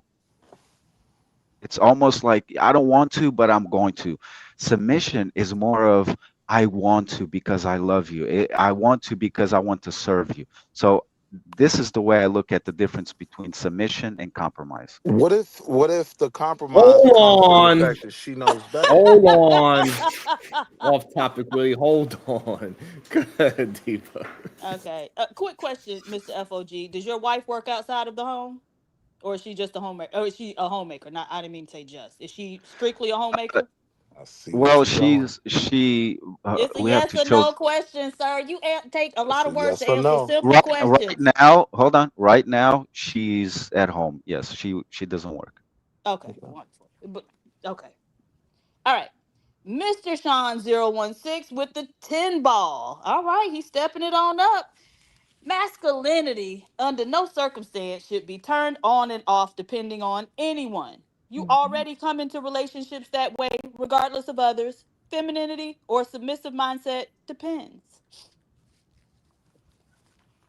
Kasim, $10. Women submit to a man's abilities. If you are a capable man, she has something to submit to, and she won't do it without evidence or belief in her security protection. Absolutely. Now that I could Kasim. agree with. But it's not even just about submission being an ugly word to women. I hate when men say that. Y'all keep wanting women to submit to all of you. And again, you all aren't going to get that. Y'all want a woman to submit to you the moment the moment a woman, you open a door from a woman and she doesn't say thank you, y'all have a hissy fit. That woman doesn't owe you anything. That's You not did that submission though. because, but you did, it is that from the That's way these men talk, gratitude. they just want women to just bow down at these men. That's what I hear when I hear a lot of these men on these panels talk about I agree submission. I with don't you. hear about any biblical submission because y'all aren't these women's husbands. Y'all Again, cry when a Roxy, woman doesn't say thank you. Y'all we're cry not when monolith. you smile. You We're should not smile monolith. more. You smile more. No, I don't know you. I don't want to smile at you. Because when I do smile at you, you take that as an invitation to be disrespectful. So until you start checking the men, and that's why I asked you, FOG, earlier, and I said you were wrong. No, the men should not be their own leaders. Because if you were a godly man, if you were doing it as God intended, it wouldn't matter what a random woman in the street does or does not do for you. No, but I didn't say the man should be his own leader. Right. I And know. I know what you in the I'm just way, okay, in the way that that there was being spoken, and I just wanted to kind of um, go along with the conversation. that's not what and you know that's not what I meant to say. But Diva, when you ask if my wife works or if she's at home, what was the reason for the question? Oh, because you were talking about her being submissive and you being the leader. And so in my view, it is inconsistent for a man to need his wife's help providing if he's a leader and wants her to be submissive. Yeah, no, we actually she's a Chinese medicine doctor actually, but when we became parents, when we became parents, we decided, both of us, we came together and we decided for her to stay home and raise the children into a certain age Mhm. to be closer to the children. While I would work, I would pay for everything. She would stay home while the kids grow up into a certain age. And then after the kids are a certain age, then if she desires, she doesn't have to, but Yeah. if she desires, she can go back and work as Was that not a compromise? Was that not her compromising rather than submitting?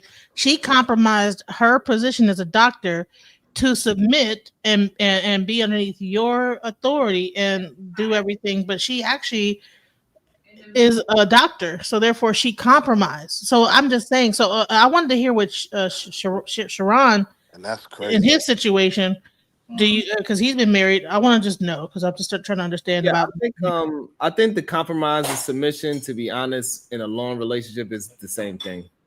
To be honest with you, because you're going to compromise in relationships. If you are leading your household, I guess you're going to get this thing called submission. I never, until I started talking on YouTube, I never actually looked at this word submission the way how we talk At about all. it. But if we just going by definitions of the word, I don't have no issues in my household. So I would say that my wife submits to me, and we both have to do compromise. We absolutely we do to But make this thing work. But I wanted to know before we read this super chat, what is Chinese medicine? What is that? yeah, that was wild. that is Acupuncture. acupuncture. There's It's a like Yep. lot of things. It ain't just that. natural medicine. Yeah, there's other A lot of things. natural There's medicine type It's remedies. called natural medicines. Yeah. holistic medicine. Holistic Holistic. medicine. Okay. Yeah, they have a totally different way of viewing the body.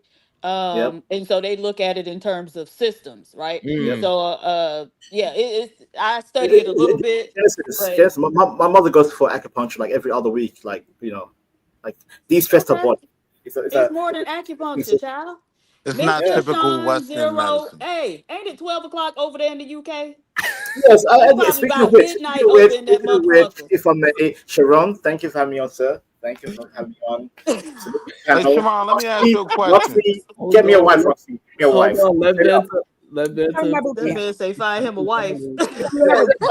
Roxy said, Vanta, I'm gonna find your wife. Roxy, set it up.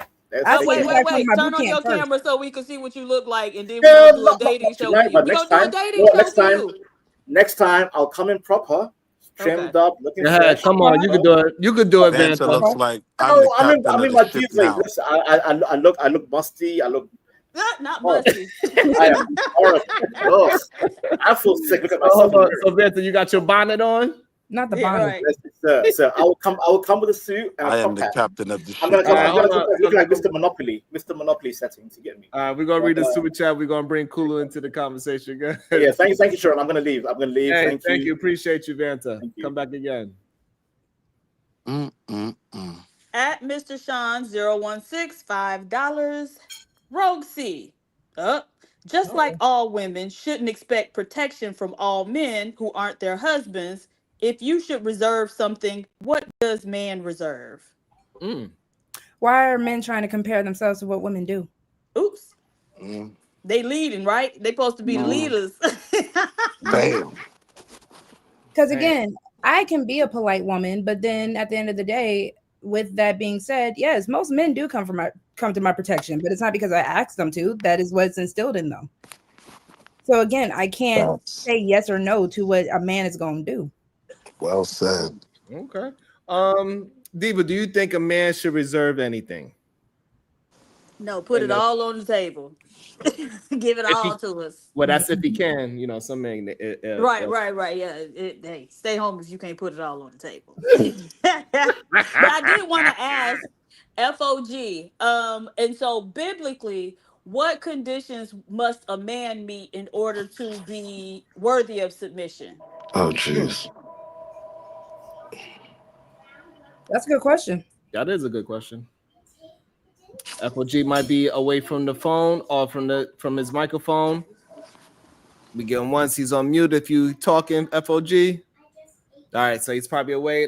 Why in the meantime, in between time, welcome to the show, Kulu. Good day to you. How you doing? I'm doing good, man. Happy Sunday, Sharon. Happy Sunday to the panel. Salute. Hey, Kulu. Hi, Uh, Kula. hey, everybody. What's up, DJ? Hey, what's up, Kulu? So, as I would say, in a healthy relationship or a healthy marriage, compromise, you have to compromise about 99% of the time.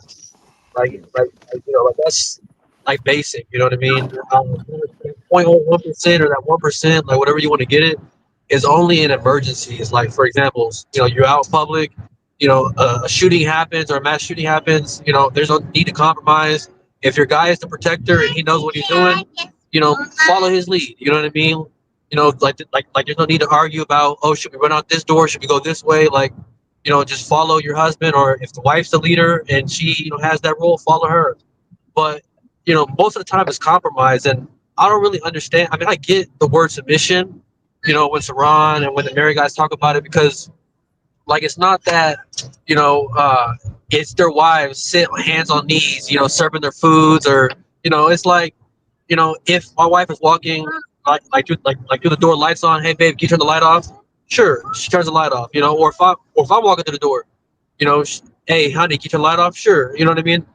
It's like that. It's not like, oh, you do what I say when I get, when I say it. I mean, you gotta be, fucking smart about it. You know what I mean? Not fucking, it's thinking everything is one way or the highway. That's not how it works. Um, if you asked about traits about what a man must have for a woman to submit or to be worthy of, um, it's finances. I'm gonna take finances out of it. I'm gonna just say, um, honorable in a way of being honest, integrity, doing the right thing at the right time. And we're not perfect, so there's sometimes that we're gonna be, joking, saying the wrong thing, but at the most important times when it's, we're supposed to do the right thing, do the right thing. As I would say, the third thing, which to me is most important, that I feel like a lot of women just don't look for or think about, is a man's ability to be a father, right? How he treats little brothers, how he treats his mom, how he treats his family. I don't know what is the specific name of it or the trait, but that ability of a man to be a father, I think a lot of people don't look at, is when it comes to men. But that's all I got to say about that. Yeah, I like it. Sharon, I'm back. I'm sorry. There you go. Diva had a question for you, FOG. Oh, jeez. So biblically speaking, what conditions must a man meet in order to be qualified for or worthy of submission? It's a good question. I would say, I you might disagree with this, but I would say that a man that is submissive to God's word, who lives by it, is worthy uh, of having a woman submit to him. Because I look at it as a good follower can become a good leader. So if you're a good follower of God's word, you can become a good leader in your home, in your household. I speak from experience. This is how I look at it. You may disagree, but if I have a daughter, if one day she comes up to me and she asks me, "Hey, I'm thinking about marrying this man. What do you think?" The One of the questions I'm going to ask is, how does he submit to God's word? Does he submit to God's word? Does he submit to Christ? If he does, then yes, I approve. I think it's a good thing that you consider this man for marriage. If he doesn't, because mom and dad have, because me and my wife, we've followed the how should you say it? We follow this model of following God's word, and you can see the fruit from it. Then I would say follow it. Okay. So, and the reason I asked is because I saw Monique used to have a talk show, and she had a couple on there, and they were talking about submission, and that was the only man I ever heard that to me explained it in a way to where I was like, oh, okay, yeah. But what he said, the most important thing for him being worthy of submission was being able to die of the flesh daily, meaning, right, that he had to be able to put all of his desires or wants or even needs on the To the back burner side. in order to put his family and his wife's first, right? And a lot of men aren't really capable of doing that, even when they follow God, right? So if we look at Pastor John Gray, every year, like clockwork, this man got to come out and apologize to his wife because he was having some type of inappropriate relationship with another woman. What's Right? Jamal Bryant? Yeah. Right. I mean, it's tons of them, right? So even the men who are supposed to be leading flocks are incapable in many respects of dying of the flesh, Mm-hmm. putting those That's a fleshly desires on the I back burner. Go ahead. that's I a agree with you. Yeah. yeah, that's a pretty good explanation of it. I I never looked at it in that term. That is a very good explanation. And I that like it. goes to Also, the men cash not app before being somebody worthy. jump in. I think that was off topic, Willie. Black women, please don't submit to a broke ninja. Brokey. Hey, Brokey. yo, chill out, bro. Go ahead. I was just following a man. What's wrong with me following the man? No, I do agree with you, Diva, that there's a lot of men out there who they confess, they claim to be followers of Christ, and they have these big churches. They're teaching people how to live, and you know, and for themselves, they can't even do the basic things that they're teaching. I agree with you. For me, I think my receipt, you could say, it's kind of the word that people use on the internet. My receipt would be me getting married as a virgin. As a man, that is a big thing for me to have that kind of discipline. If my daughter came up to me and she said, "Look, this man is a virgin. He wants me to marry him. He submits to God."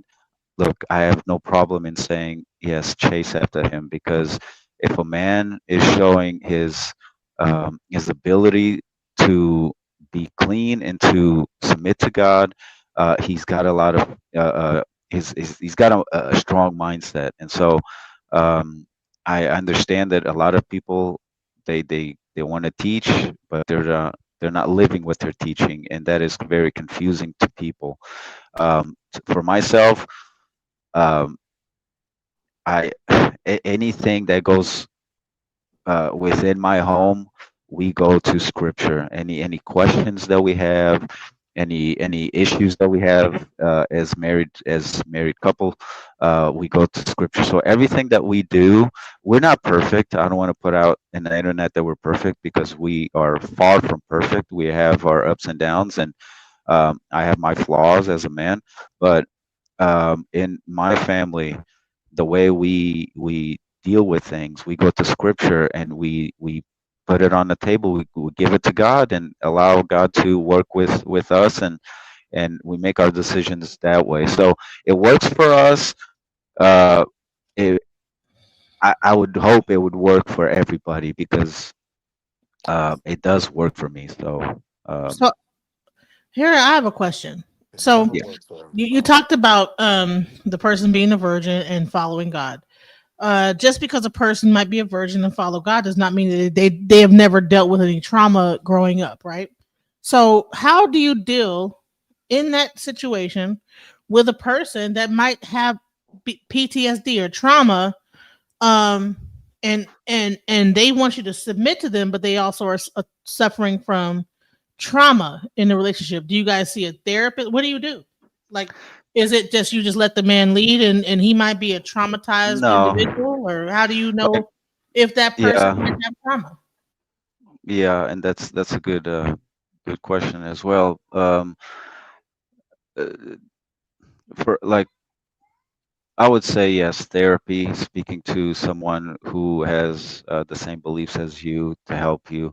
Me and my wife, before we got married, we went to therapy. We did therapy for weeks and weeks for us to better understand ourselves, and not just that, but um, kind of understand what marriage kind of looks like in the beginning, in the first year, second year, and also to put out our I would say dark secrets in a sense to the table for both of us to share. Like for me, I was an orphan growing up, so I had a bunch of dark things in my life.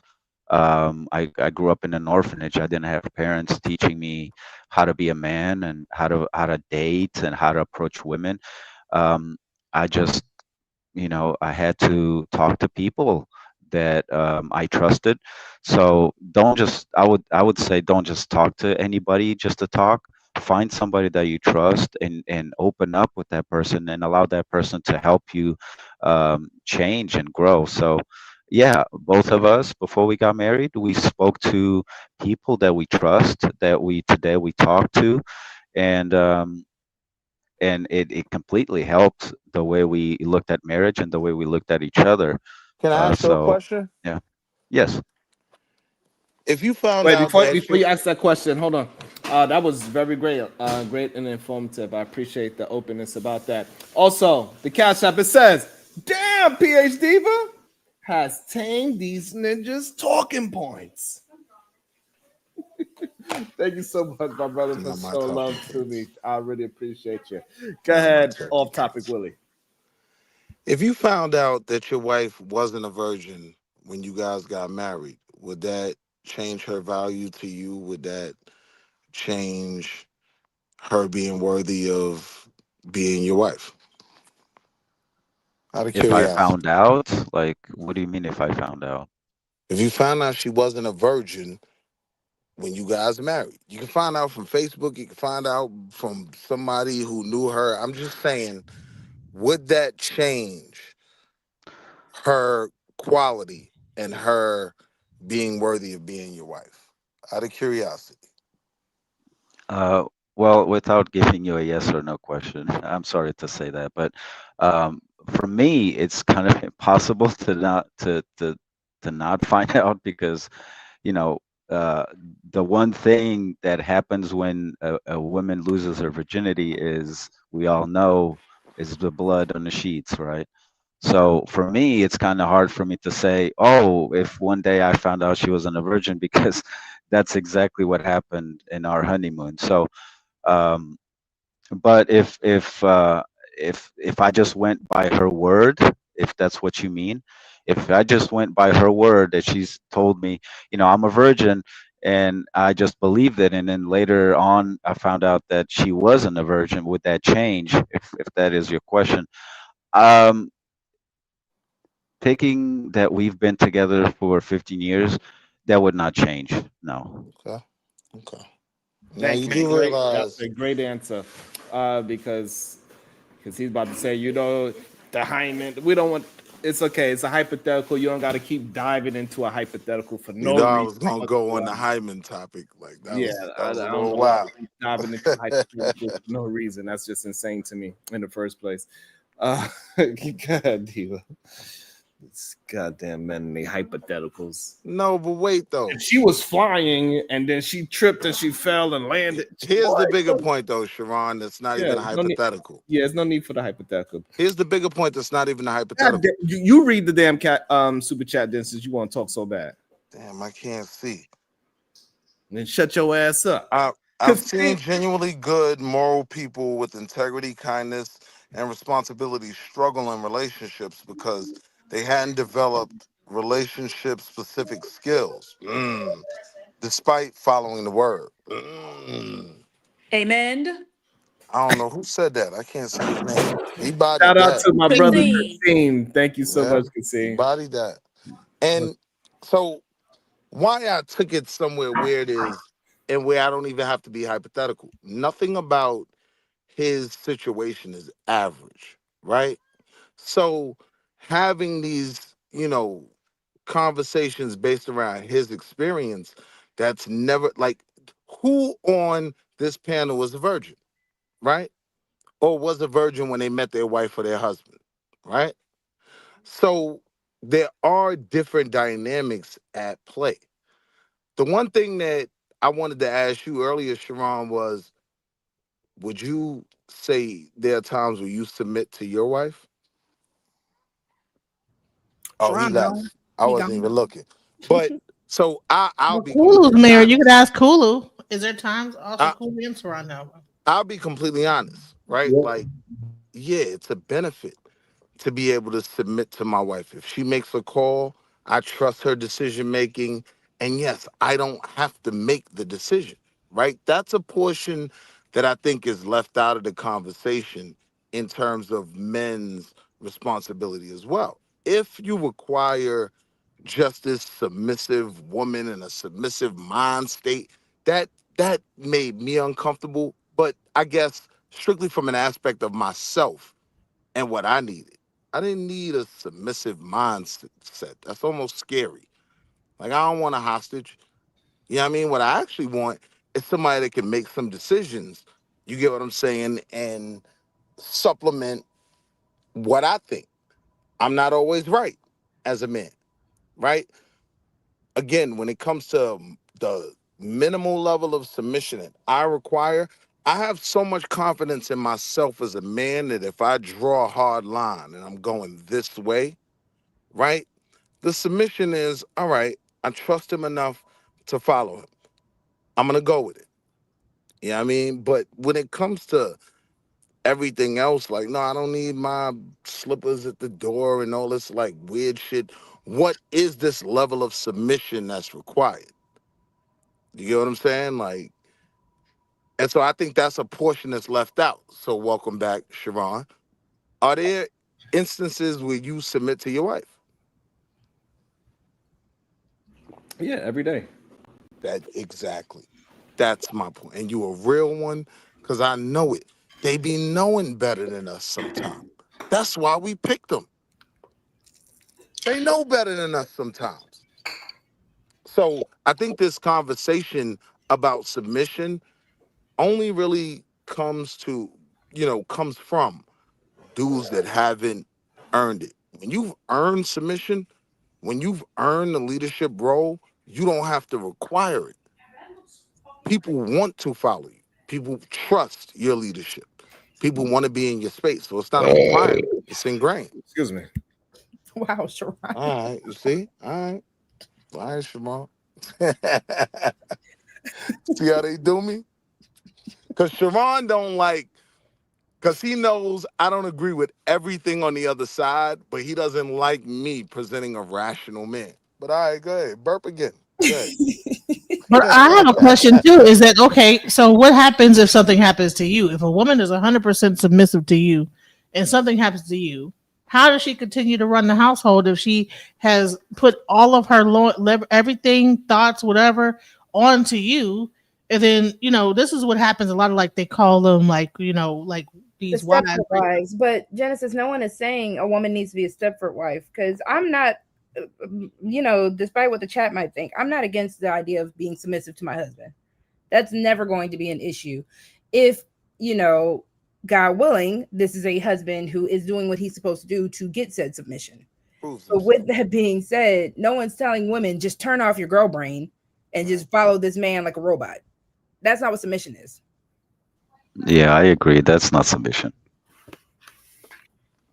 So it sounds more like compromise instead of submission. Y'all have these conversations with dudes that don't qualify for submission. That's why they require it. If you qualify for it, you don't require it. It comes. And it comes with a responsibility. Now I got to live up to this leadership that I thought I wanted so bad. Hey, let me say that when I started dating my wife and then we decided to get married, I never brought the word submission ever.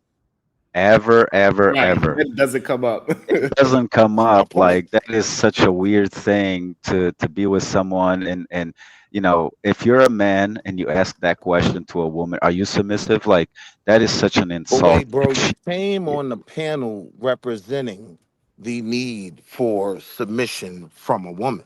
So don't run from that. Now, my whole point was, I know you didn't Yes, say that. yes, You either but earned it. yes, but I'm not going forward to be like asking my wife, are you submissive? Are you going to be submissive? Like, these things, But you like, did say that is women's greatest weapon. Right. That's what you represented in the no, conversation. yes, You gotta yes. stand on it. I do stand on what I said, yes, but it's not something that I'm going to have a conversation with her about. Like, this is something that I observe from her, as the man should observe that from the woman. Now, it's the same thing of, um, well, I was going to say body count, but that's not the same, actually. That's something that the man should know. In my opinion, that's something that the man should know. But that's not the topic. I don't want to go that way. You know that? Nah, we could go there because I So ain't is care. submission no pushback? That means you make a statement, your law is word, and there's no kickback about like, well, what about this? It's like, or what is submission in your eyes? Because in my eyes, when you submit, that means that there you don't like have any. There's no compromise. Submit is like, I said so, and that's it. That's what I think about submission. No, that's a different type. That's No, a different, that's not That's a submission. dictatorship. yeah, that's a different kind of submission. Right. So the reason why he said like he don't like none of us, me, Willie, FOG, Kulu, we never had a conversation about submission to our wives because we also submit to our wives as well. Number one, it is is a back and forth situation. And so when you just recognize that your woman is there for you, that is submission. Just like she understands that you there for her, that is your version of submission as well. You willing to do whatever you can to the best of your ability to move forward to take care of your family. That is you submitting to your family as a man.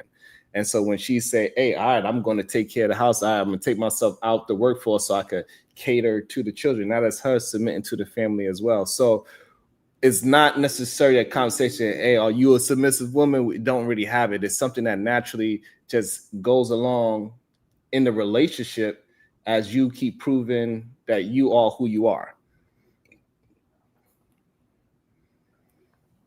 That's all. So that's why it's even a weird question when you say, hey, do you get submission in your house? I was like, well, I just never thought of it that way. Until I came on YouTube, I never even had the conversation in my mind to myself, is my woman a submissive woman?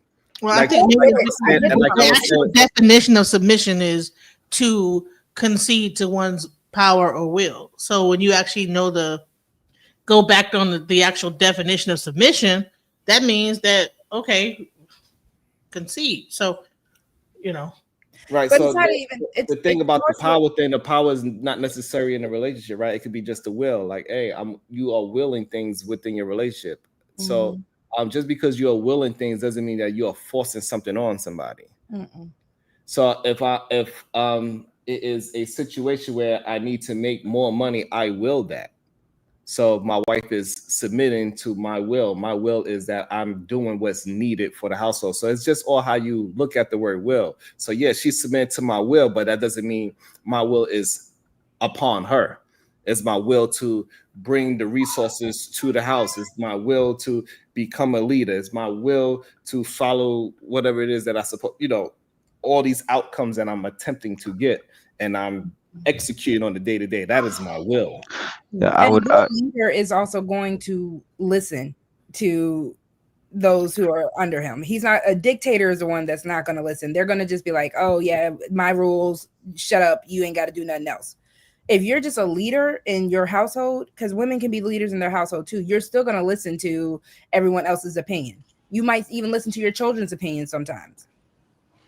Great point. Also with the Cash App, it says, tell ninjas, get a dog for unconditional submission.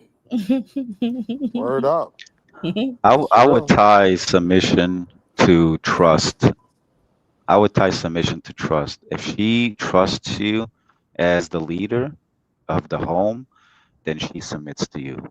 Trust. I would tie submission to trust. I don't disagree with that. I don't think a lot of people get into these relationships actually trusting the person that they're with, though, because they don't even like the person that they're with. I like it. I like it. As we start to get up out of here, because I got to wake up at 4 in the morning. I need to try to take a little nap. Roxy, what's your final thoughts? We're going to start with you.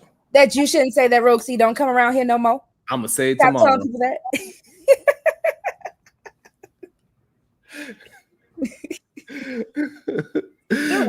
Right. FOG, what's your final thoughts?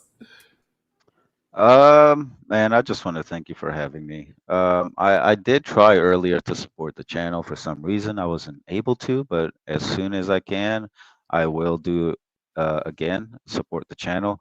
I do appreciate you giving me the platform and the space, the time to come here and share a little bit of myself, and to just have a conversation, learn from each other. So I appreciate you, and good job, man. Keep going. Keep doing what you're doing. You, FOG. DJ Genesis, what's your final thoughts? So my final thought is compromise is a mutual agreement where both parties give and take to find a middle ground, leading to a collaborative solution. Submission is the act of yielding to another's will where one party gives up their position to another's benefit without necessarily receiving a reciprocal concession. That is what submission and compromise, the actual definition of those two things are. So I would say is that when I hear about real marriages and how they actually work, I see compromise versus submission. That there might be situations where a person might submit because in that situation. So I think submission is situational, not necessarily how you run your entire relationship. But then again, I'm not married, so I don't know. There we go. Okay. Kulu, what's your final thoughts, my brother? Yeah, man, shout out to the panel, man. Hope you'll have a good night. Healthy relationships, healthy marriages, they compromise 99.9% of the time. A lot of these guys that talk about submission being one way or dictatorship, like Rogue mentioned, they're single. They want a relationship. They fantasize about a certain relationship, and a lot of these red pill guys are single. They're not married, so that's all I'm saying. Great point. Uda, you there? Wake your ass up. He gone. Wall Street. Stay on topic, Willie. Oh boy, Habaragani. I just want to say like that. The one thing I would leave with the audience is most of these words are only a bad thing on YouTube, right? They're only a bad thing in social media.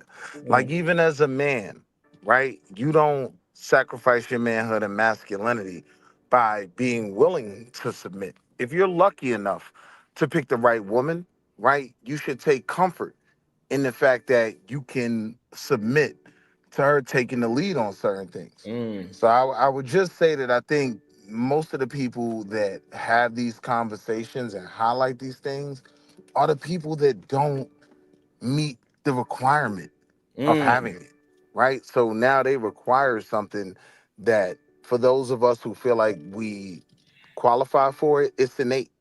It's gonna come if you're doing the work. If you're the man you need to be, right? The submission, the leadership role, all of that, your role will be trusted. So, Habaragani to the panel and PH Diva, blessings to you, Queen. I appreciate you being more peaceful. And Habaragani, I'm gonna land there. You know what? You got any final thoughts, Diva? You niggas ain't qualified for submission. Cut it out. This is why I love my sister. On that note, Diva said what she said. Peace out. You want to say I your don't even disagree with her. You want to say your normal? Bye, y'all. Nothing wrong with being. Hype me up. Let me.